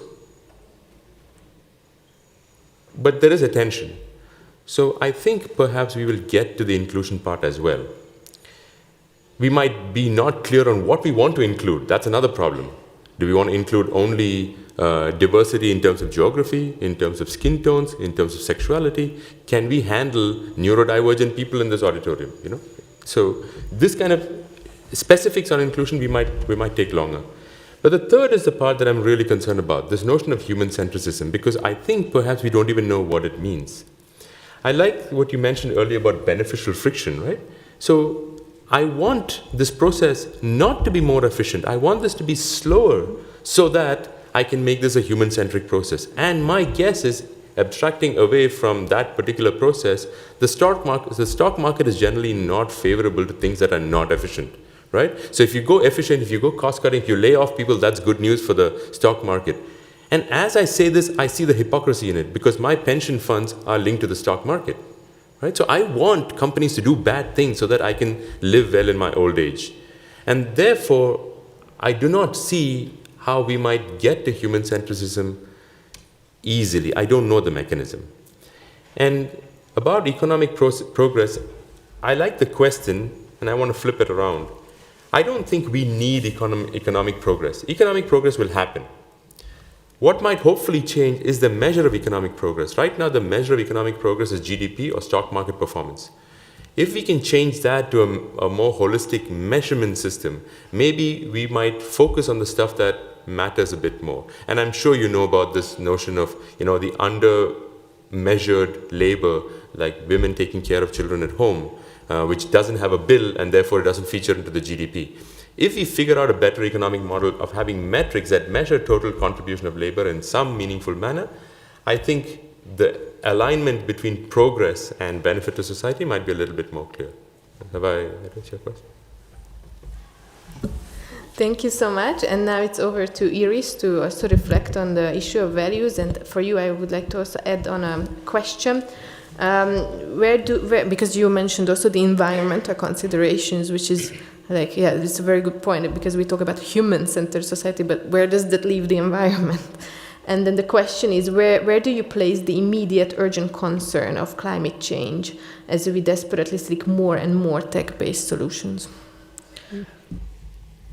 Okay, I will start with the first part of the question, and I will go into the question of the neoliberalism also a bit. I mean, the problem with economic growth and the nowadays very prominent neoliberal idea is that it's based on the idea of endless resources. But we know we don't have endless resources in this planet, so the very foundation of how economy works and is perceived nowadays is wrong, which connects to the climate question later on. So if this is wrong, then we need to look into what is right and how do we need to transform this. And I believe we might need to add maybe certain factors, but I think just adding things or just changing small things in the in the theory is not gonna do the trick in the end, because it's a very foundational underlying issue. So we need a shift in thinking, and we need to shift away from that. This also connects, I mean, it's very interesting that we have the Europe-Asia meeting here, basically. The neoliberal principle that was very prominent also here in Europe for a long time, and still is, I mean, we are only able to achieve what we are achieving in growth because we are depriving people in other areas of the world from their fundamental rights. People in Asia are suffering because economic growth in Europe is being pushed and pushed and pushed and pushed. And now bringing this back to the climate question as well, this connects to this because we are living off the climate. And big tech is also living off the climate. And that's what I said before. We need to look into the trade-offs we are doing and to really think about how far do we want to go and where is the point of needing to stop and realizing, okay, we would gain something very great if we would go with this technology, but the trade-off for the climate, for our environment is so big that in the end, I mean, is it worth it to have whatever kind of technology if then in 500 years we are extinct?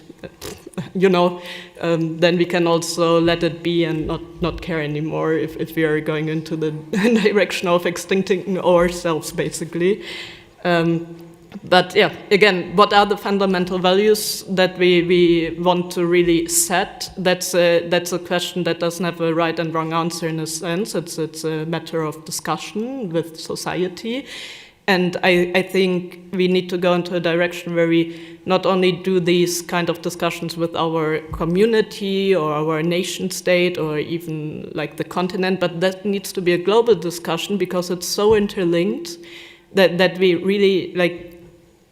We need to see the global dimension behind what these values are, and also maybe there's a middle ground that we can reach by exchanging, because in Europe we have a big emphasis on individual rights, while in Asia the communitarian thinking is way more prominent than here, and maybe it's somewhere in the middle where the right way lies. I don't know. Thanks. I bring up this point that I was also reflecting on, this idea of whether we even fundamentally agree on certain, what we think are fundamental values. And maybe this is also an opportunity to say, I feel like I disagree with you on sustainability will solve itself because technology, woo. I think that's also what a lot of people say about aging. Oh, we'll be fine because we'll have robots looking after us. I'm not sure. And I think as with many people, you hope that if we solve energy, we'll solve everything, and so sustainability wouldn't be an issue. But the point is to say that you have to work really hard together to tackle this, right? And I think the trouble is then, how do we get to a consensus that this is a thing that we should all work towards? Like you mentioned, there are countries that can do this because you got rich on X in the past, and there are people who haven't. There are countries that haven't even reaped those gains at all, and are even trying to transition from being a third world country to self-actualization in their own ways, and to expect a green transition from cities like this or countries like this is unreasonable, because unless you provide a lot of help, right? Because even that green transition for developed countries is an impossible challenge quite often. And so I think fundamentally agreeing even that sustainability, what that looks like and whether that needs to be a goal today, I think is a challenge. Because we've been arguing also on a values level, right? And I think that talks to the original question of how these values are going to evolve. I think something we need to reflect on is whether the person next to you really shares some of these fundamental values. I think when you say, we have to do this because think of future generations, you're being irresponsible today. A lot of people could very well, that in their inside voice, say, why should I bother about future generations? And so I think if you don't get that agreement at a very fundamental level, then that global cooperation that's required to tackle something quite as complex as sustainability will not happen in the way that we hope. Thank you so much. And then let me invite now our young leaders to ask some questions in person. So if we have the moving mics, then we will collect questions, like 3 at a time. So those of you who have posted, please feel free to ask for the mic and ask your questions in person. Abby, Siptine, Alex from Sweden, Tika, Mayabi, Matthew, Colette, feel free to go ahead and ask for the mic. Over there.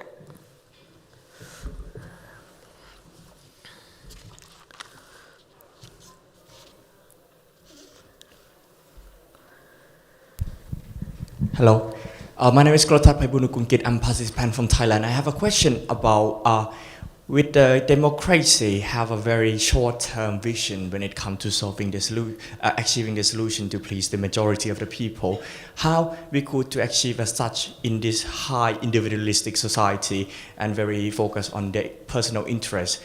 How we could achieve a more strategic plan and collective solution into the long-term plan.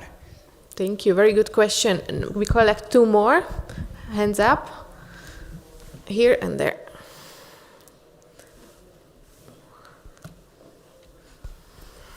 Yes. Hi. It's Alden Creo from Spain here. And, well, just to give a bit of context before the question itself, you probably know that, like, creating an AI model or, like, fine-tuning an AI model takes a lot of resources. So like I'm speaking about dollars, right? Like you need like, I don't know, maybe, I don't know, $20,000 if you want to like build your AI model. And I think that's, well, it really poses a big threat when it comes to inclusion of everyone. Like we've been speaking about that. And I think that, well, if you think, for example, I don't know, like the invention of the press, you print a book and everyone can read that. But what happens right now is like accessibility to AI is quite restricted, I think, because like it takes a lot of money to actually use it. So I would love to gather your inputs on how you think we should be dealing when it comes to making AI accessible to everyone. Should it be like a fundamental right to access this, or should we not do anything and just leave it up to corporations, or what do you think? Okay, thank you. And then the third question.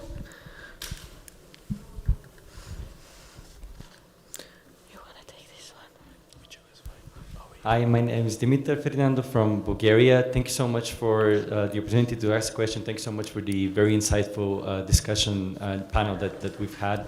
I think my question kind of builds upon what Colette had asked about the individual and values and how it's different in Asian countries and in Europe. It's more building upon the during COVID-19, as you said, there were very unpopular decisions that were made from governments that were very like mostly talking about the collective and the value for the collective rather than the individual value. So a lot of people in Europe had a lot of issues with that. So my question here is, when do you know, and how would you say you know when to make an unpopular decision? When should you go against what most of the people think and feel, especially in democratic countries, in which your place in power, your place in government really depends on the popularity of what you do. But sometimes, especially if you want to be a leader, feel like you need to step up and take those unpopular decisions. How do you know when to make those? Thank you. Thank you so much. Okay, let's work with these questions first. So I think first I invite Liana to, again, because Singapore is a country which is very good at long-term planning. So we would like to hear your thoughts on that, on Colette's question from Thailand. But if you wish to reflect on the collective and individual question from Dimitar, also feel free to do so. And then Kiron and Iris on inclusivity and collective individual differences in Asia and Europe.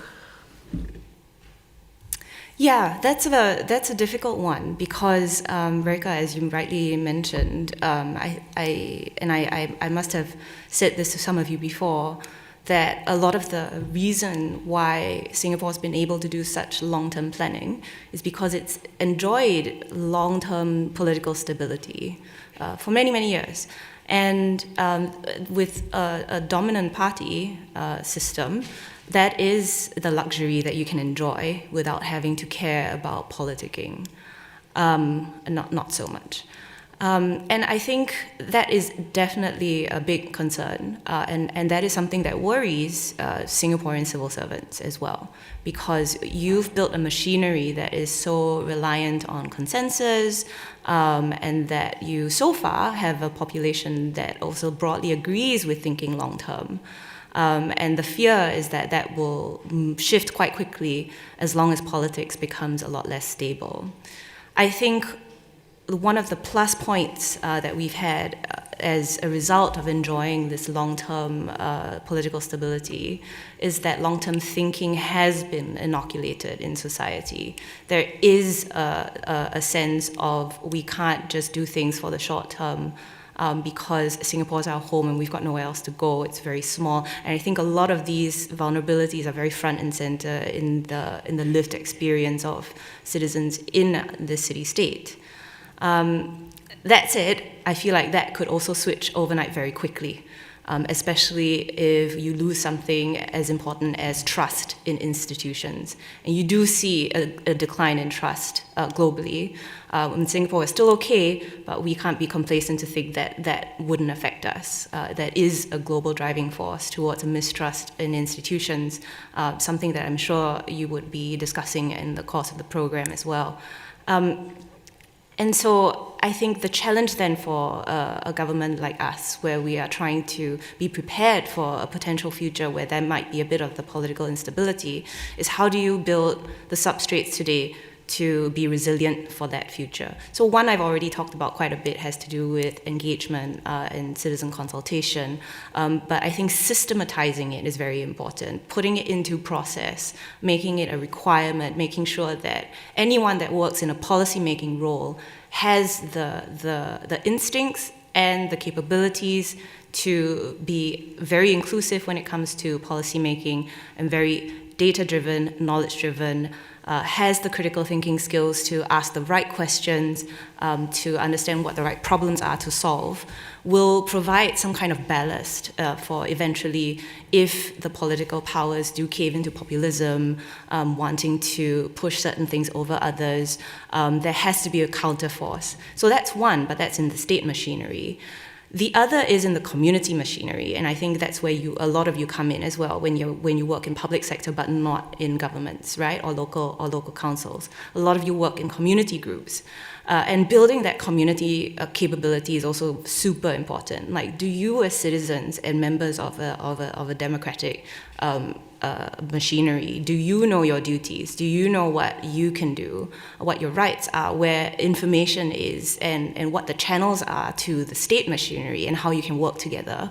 And I think that also harks to maybe this other question on private sector players, which will be touched on later. How does that community sector look like in this future where, and for many countries, it is the situation today, where there is a lot of political instability?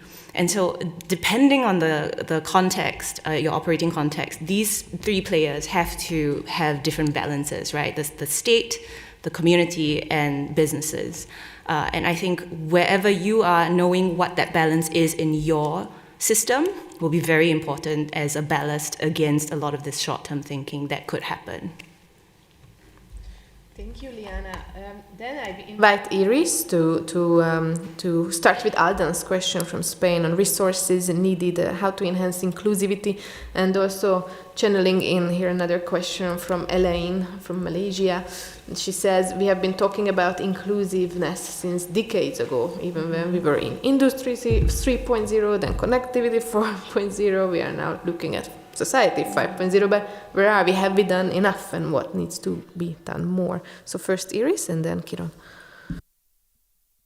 I mean, when it comes to the question of how much money should we invest into technology and then into an AI, and where is maybe also there a limit to be reached, it's in the end, it depends on the societal consensus, or it should depend on that, in my opinion. It does not always. But of course, I mean, it costs a lot of money to develop anything in the digital sphere, not only because the people who work in it know that what they are worth in salaries, but also because it takes a lot of servers, it takes a lot of energy, etc., pp. to have these tools. And yeah, I mean, in the end, again, maybe we are able to achieve something great if we invest all our resources into digital tools. But then the question is, how is it really worth it, or should we have used the resources instead right now, right here, for something else from which society would have benefited, and be it money for homeless people to build their houses, you know?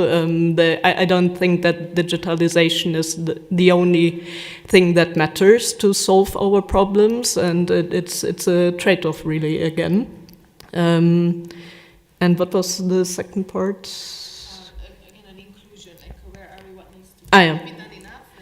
Oh yeah, no, I mean, with inclusion, I believe that a lot of people want to believe that we have come a long way with inclusivity, but the fact is that the same people that were deprived of a lot of privileges 50 years ago and 100 years ago and 200 years ago are still deprived of certain privileges. Access to education is extremely unequal. Due to that, access to employment markets is extremely unequal. If you have been homeless or jobless for a year, for example, in Germany, you have almost no possibility to ever make it back into a normal living situation. So, and there, I think especially we Europeans should look into how community has a much bigger role in Asian communities. I think we are very individualistic, and this is important for the individual rights perspectives. But then again, the value of community, we have lost it a bit, and I think we regained it a little bit during COVID, at least in the beginning. But then, as the colleague from Bulgaria said, rightfully though, after some time people got a bit sick of the talk about we need to look into what's good for the community and not the individual. And that's why I can only emphasize once again, I believe the best way to move forward for our societies is to have more engagement of the people that make up the society. If decisions are made by the decision makers on the highest level, then the people don't feel a sense of ownership about these decisions. And that's where it's at.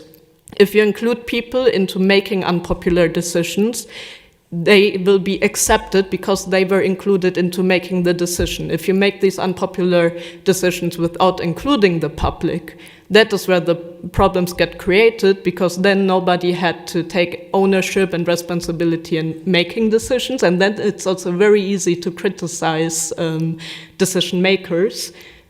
So for me, stakeholder involvement is the number one thing when it comes to political decision making. If you really want to be sure that people are on board, you will never have 100% of the people on board, but if you want to have the majority of the people on board, you need to include them.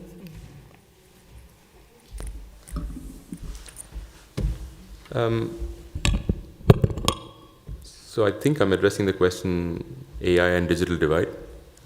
Is that resources needed? Resources needed. So to paint a slightly more optimistic view, not everything is bad. In the sense, yes, there is a digital divide in terms of connectivity, there's a digital divide in terms of access to knowledge, there's a digital divide in terms of algorithm. There's something called digital colonialism, which means all these algorithms that are trained on my value systems might not work in your values. It might not be fair. But then we don't even have a common definition of what is fairness. There are at least 5 theories of what is bias and what is unfair in at least in algorithms, the stuff that I know of. However, when I say not all is bad, we do have to admit and agree that there is a whole lot of access to artificial intelligence that we get for free that has become commonplace now. Like we turn on the light, you can turn on artificial intelligence that gives me access to a building, artificial intelligence that helps me navigate, artificial intelligence that tells me when the bus is going to arrive. That is a predictive algorithm, right? And all of this is being made free. There is an interesting story I heard. When the Atari made the Pong game in the 80s, this is a little black screen with little white bands that go up and down. It shoots a little ball between this one side and the other. It's ping pong or pong. Maybe you've heard of this or seen this. The hardware that was used to make this game operated at 2 petaflops. That's 2 million billion operations a second. That was without using software. It was all hardware. This computing capability has been increasing tenfold every year. Today, the LLMs use 10,000 petaflops. That's 10,000 million billion operations a second. How much have you paid to use ChatGPT? Yes, there is a cost in society and all that, but we have access to it for free. So the reason we have access to this for free, and the reason this is not locked up within the gates of NASA or university IT centers, is because it's cheaper to produce a lot of these computations today, right? Why is our Earth getting burnt up in the process of my Spotify playlist recommending me another song? Because we consume more. The technology has gotten much better. It takes much less energy for the same kind of operations. But we've gotten very short-term thinking. We've gotten very short-termist in thinking about how much can you consume this. So it comes back to this notion of, are we making our decision in a collaborative manner? Are we making a decision with the intention of sustainability? Going back to my point earlier, I don't believe we will solve the sustainability point by a magic wand. But if I had to bet on one of these 3 horses, and only one of these 3 horses, I would bet on sustainability, right? Because I think there is a little bit more engineering solution. The other part, the part where we have to actually change our behavior, is the part where I feel we are still stuck in some kind of an ape-man stage, Sorry. Lovely, thank you. I was supposed to be optimistic. You're challenging us, Kiron. Okay, if you could also quickly reflect on Dimitar's question, please. So he was saying that COVID-19 showed us that there were very different responses and policies in Asia and Europe, and we like to say that in Asia there were more collective responses versus more individual in Europe. What's your take on that, and what does it tell us about Society 5.0 in the future? So it made me reflect on a particular incident in Spain. I was in Spain. We had a 10-week lockdown. You couldn't even go for that 1 kilometer exercise, whatever. You could go to the supermarket and you had to go alone. My friend and I would clandestinely meet at the bakery line to kind of say, hey, hello, as if we were 2 different families and 2 different... It was a very strict lockdown, right? But during one of these days, there was a piece on the news clip where there was a protest where they would beat pots and pans yelling anti-government slogans, right? One of these guys was in a convertible. He was driving, and you could see he reeked of opulence. There was a lady in the car who was the domestic help. She was the one beating the pots and pans, claiming you needed access to let them come to your work and so on. And the news commentary was, wait, this is the first time some of these people are not getting to show their entitlement. Because just like I'm locked in and nobody can come and clean my house, the one that did not have this problem ever in their life is now faced with the possibility that they too are subject to the same rules that I'm subjected to, and that's not tolerable, right? And so the response to that, of course, all the governments had to give in sooner or later was, to make commerce happen, we had to start making exceptions.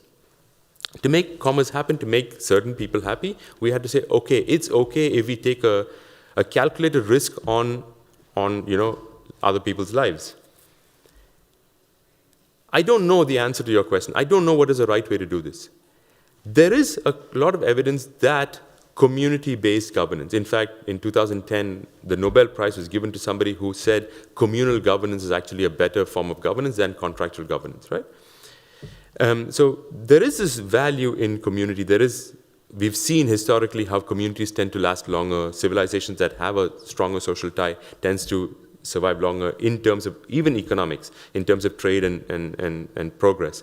So perhaps that is the model. And perhaps we don't know that model in the Western Hemisphere and the Northern Hemisphere. And perhaps we will learn from them in the future. But I don't know what is the right answer to what is the right approach. Okay, thank you so much. Yeah, we don't have to conclude on the right approaches. Yeah. That's the purpose of the Young Leaders Summit, to discuss these, and then everyone will have their own takeaway. Let us collect another round of questions, please. I see some coming in the Mentimeter, very exciting ones around how countries can collaborate in Asia and Europe, especially more developed, less developed. So hands up, please, who's ready to ask questions? We have also questions, what young leaders could, okay. Svea, 1, 2, 3. Let's take 2 from this part and 2 from that part, please. Yeah. Yes. Thank you, Reka, and thank you everyone for the great presentation. My name is Andre Orlando. I'm representing Indonesia, but I'm currently working in the World Bank based in Australia, Sydney. My question is talking about my work actually in the government for the PNG and Pacific Islands. So we're giving World Bank aims to end extreme poverty for the developing countries by giving financing and also giving the technical assistance to the countries. And the problem with the developing countries are the ownership or the capacity of the government itself. I've heard from Ms. Liana, it's a very great presentation from Singapore as one of the developed countries in the world. But I want to ask you about takeaways, how to actually share the knowledge for the developing countries that is not have a capacity like all the developed countries in the world. Because sometimes they ask about money, they ask about financial support, but it's not based from their needs. It's not based on what the community. So it's, at the end of the day, the implementation is just about the money and not the good performance of the project. So my question is again, how actually the developed countries share the knowledge and give the capacity building for the countries that are not in a good capacity. Thank you. Thank you. Thank you, Orlando. Then another question from this part. Well,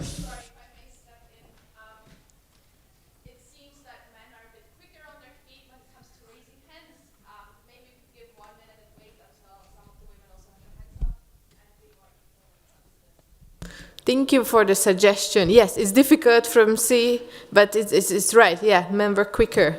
We will wait a bit more. Yeah.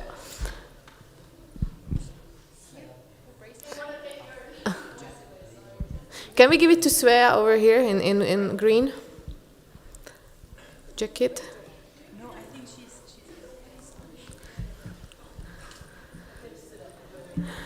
okay, sorry. Thank you. Thank you. It's such an interesting panel. I'm very intrigued. The capitalism question was mine. I just forgot to put my name on it. Sorry. I'm wondering, because we're talking a lot about technological advancement. We're talking a lot about how technology improves our lives. And I don't think this is something anybody would disagree on. What I'm thinking about is how much, and I would touch upon the consumerism aspect of it that you mentioned, which I think is a major factor, is instead of technology becoming what it was, I think, imagined, which was it will take over the tediousness of labor and liberate us to actually live more enriched lives, we turned it into an extra tool of enforcing productivity as the pinnacle of social values, which is something I would like to challenge, that productivity is a basic social value, because when you put that in a wider context, for example, disability, this becomes very interesting as a discussion. So my question is, are we living in this illusion that we're creating a society which is thriving because of technology, when in fact we're using most of technology to make lives easier, but not in a way that's enriching always, but we're also just displacing a lot of the uncomfortable or dangerous labor, not to technology, but to marginalized groups. Europe exports dangerous labor to Asia. Jobs which men didn't like at one point got given to women, and another point got given to disabled people. So we're just pushing down the things that we don't want to do and shoving it to the margins while also touting technological advancement. So I'm not anti-technology, far from it, but I do think it's a much more complex conversation. We do tend to forget that a lot of the technology we're using comes down to, a new app. There's a cost to that app. So I would just love to hear your thoughts on it, because all three of you are very interesting. Thank you so much, Freya. So then to be completely inclusive, we take one more question from a lady from Asia and a gentleman from Europe. Lady from Asia.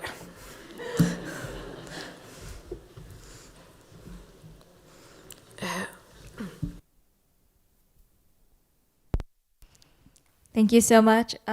This was such an enlightening panel, and I'm so happy to be here. So my question is focused on sustainability. We have spoken about it a little bit. Just to give you some context, I'm a gender rights activist from Bangladesh. My work is based around against GBV. And I wanted to focus on something called tech-facilitated gender-based violence. Of course, we're talking about technological advancement, but in my country, I would say even just access to technology is still a big development here. And in one of my research, I was conducting research on after the peak pandemic lockdowns, access to technology or the internet really increased in Bangladesh. But with that, simultaneously, there was a huge uptick in cases of tech-facilitated gender-based violence, especially against women and gender-diverse people in my country, and also around the world. So I would say in the context of the SDGs, we're still struggling to reach those goals.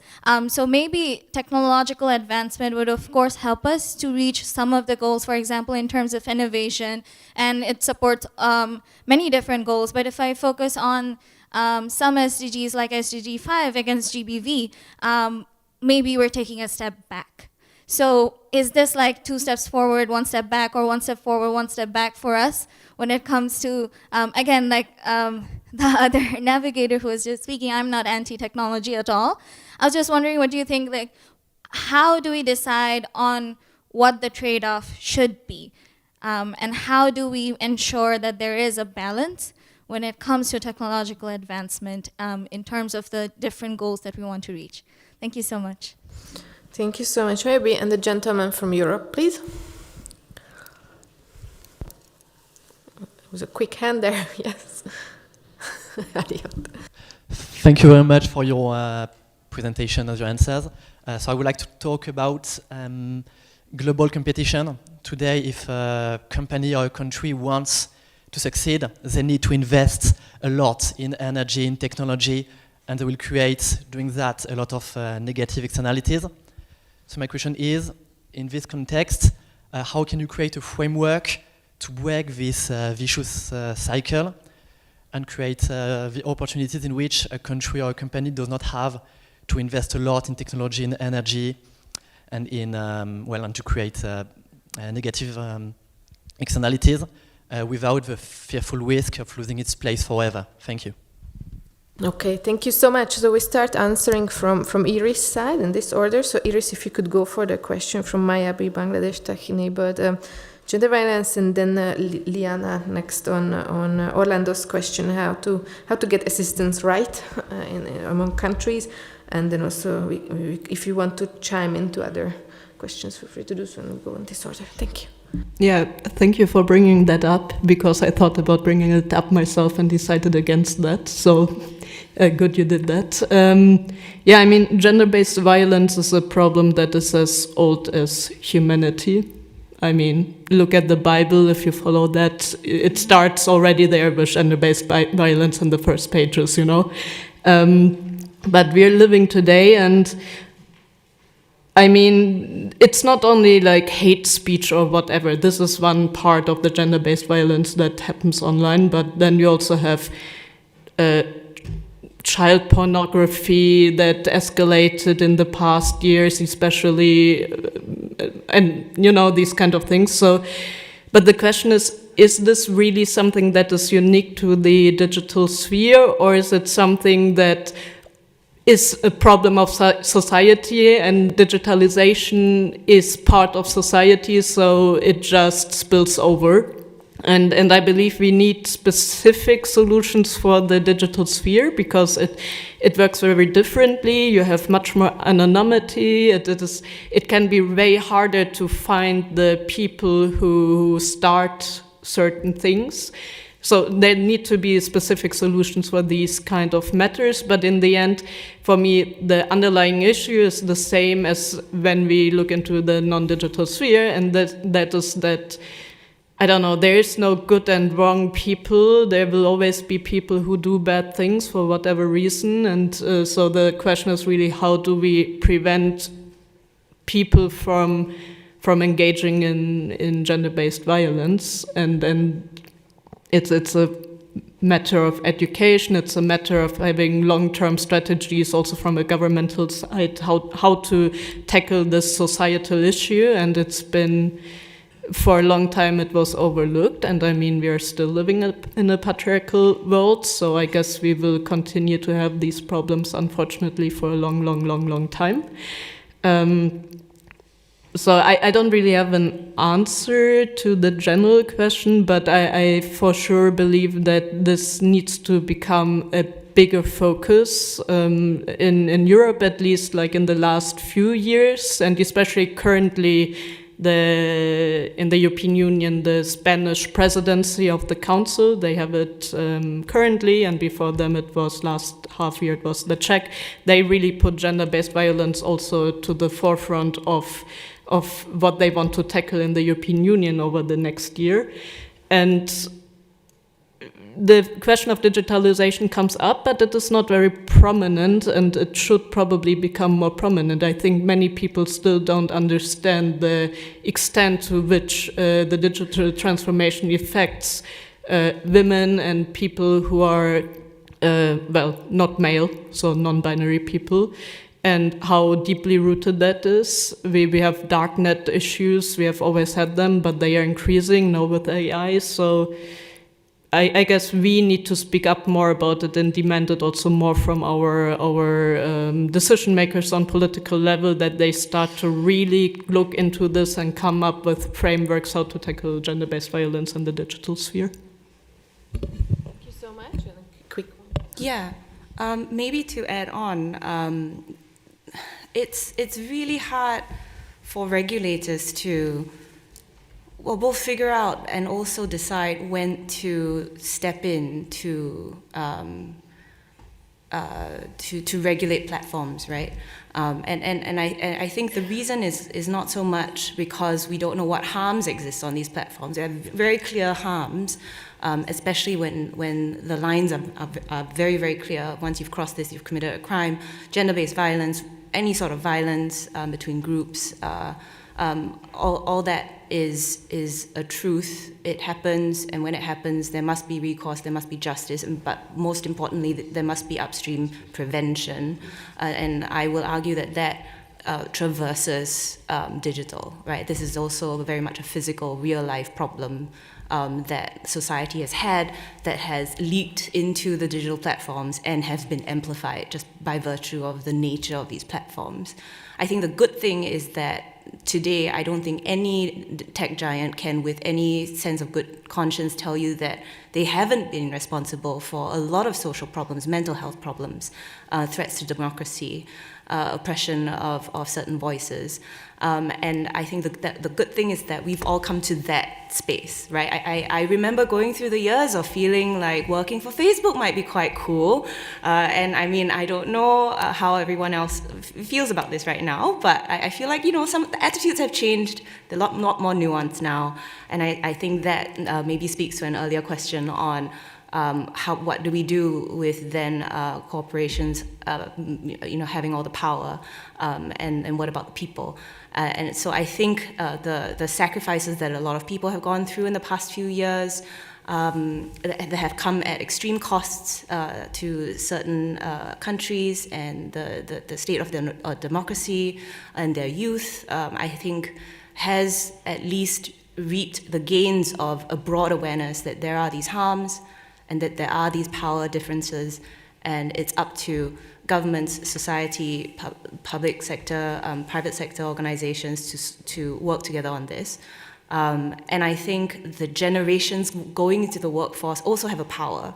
And we do see that new generations of young people going into work for many platforms on a very values-based, use very values-based decisions. And I hope that this could also be a force for good in the future. And like any technology, there's always upsides and downsides. I think there are countless people whose lives have been saved because of technology. The fact that they were teenagers that didn't know who to reach out to because they were feeling depressed and suicidal, have been able to reach out to total strangers on the internet who have helped them. And people who have, with the help of technology, really felt more included.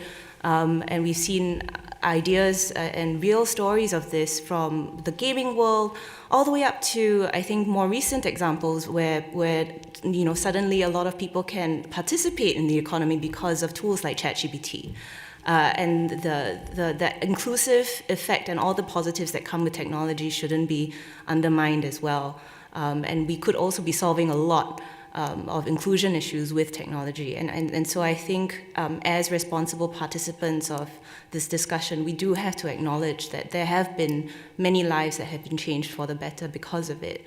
So it doesn't really fully answer the question, but really at least presents a stronger case for that dilemma that we all need to tackle together. So now to maybe talk about some of the more pointed questions that I think I need to answer. One was a question on how should developed countries help developing countries. I think very importantly, developed countries need to not impose or inadvertently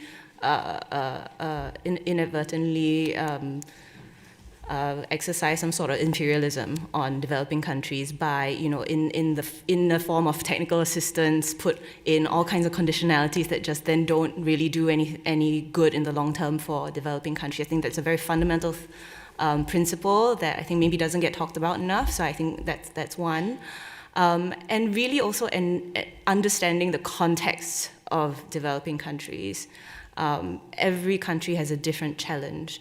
And every country has a different power structure, right? And to speak to the specific point on, well, what if there's limited state capacity, what can we do? You know, you're just maybe most of the time you're just asking for money, but that doesn't make a difference if state capacity is limited and you can't make a big difference. Completely agree. And maybe the solution then is to work with that country to figure out where the power structures are.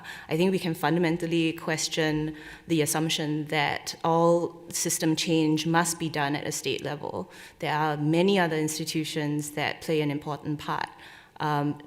Not to say which is better, I think it's also unreasonable for any one of us to put a value judgment on which institution needs necessarily to play that role. In theory, the state is supposed to have like all citizens' interests in mind. I think it's naive for us to assume that that's the case in many countries. And so the question is, which are the powerful institutions in these different countries, and then how to figure out a contextual solution and aid in these contexts, I think is very important. Thank you so much, Liana, and Kiron, over to you. And it's a very short one, okay? 1.5 minutes. Sorry. So two quick examples, and then I'll try and address your question. On gender-based violence, I don't even attempt to understand the complexity of the problem, but there are two examples that I've heard of. One is about 10 years ago in Egypt, there was a website called harris.org, where people could basically tweet or send an SMS saying they have been harassed in this particular location. That would show up on a map. It's a very grassroots solution. Police will not involve in this because they just didn't care. But it was like a woman-to-woman advisory network, right? So there is a low-cost, free solution that came up there. Today, there is plenty of AI capability in detecting hate speech in text. We might see this in the near future being put in real time. On countries offering help to other countries, to some extent there is democratization of capacity because of access to cheap computing capability through cloud computing. Yes, I admit there is a cost to all of this. However, the capability exists.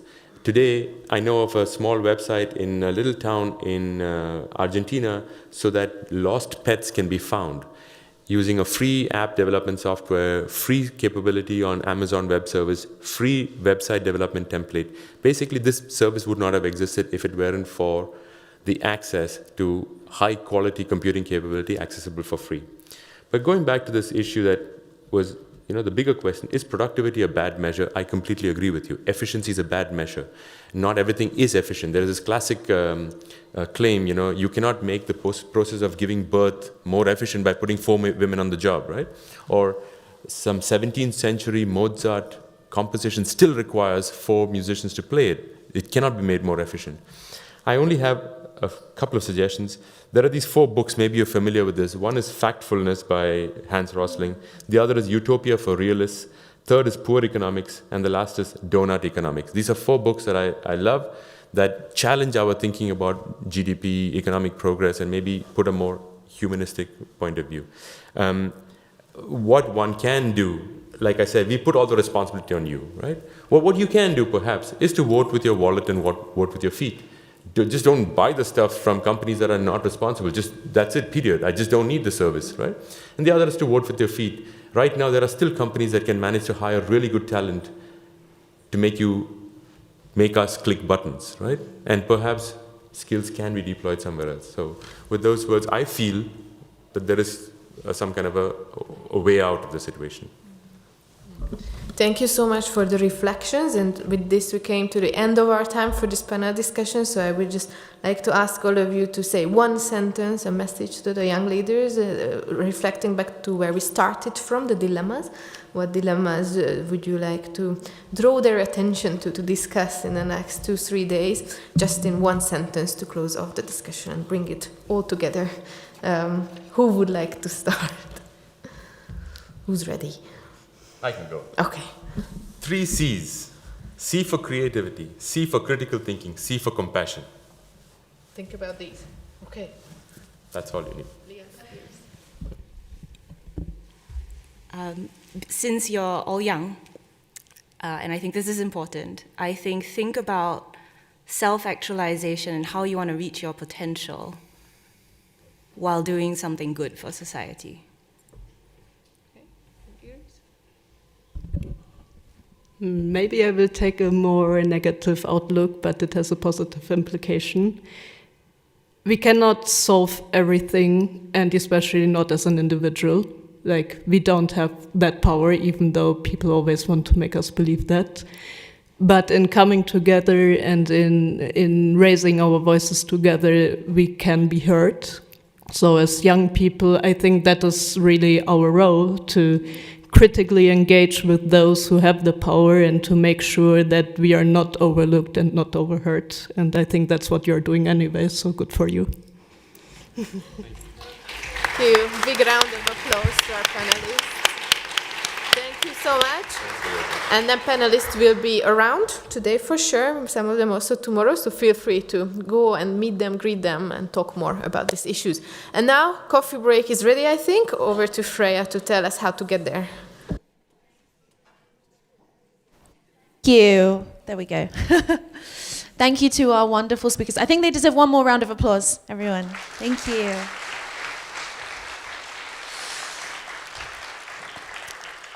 And with that, this point, we are coming to the end of the public program. So I know there's a number of local University of Salamanca students representatives who joined us today for the open public program. Thank you very much for joining us. And also thank you to everyone who joined us on the live stream today, because the end of the live stream. But we will be back again tomorrow for the sessions also live on ASEF's YouTube channel. So thank you very much to everyone who joined us online. For everyone here in person, all our ASEFYLS5 participants, you can now go for your coffee break. The volunteers will help guide you upstairs to the second floor. and you can enjoy your break, enjoy lots of takeaways from this conversation. Please be back here for 12 o'clock for the final session in this beautiful room this morning.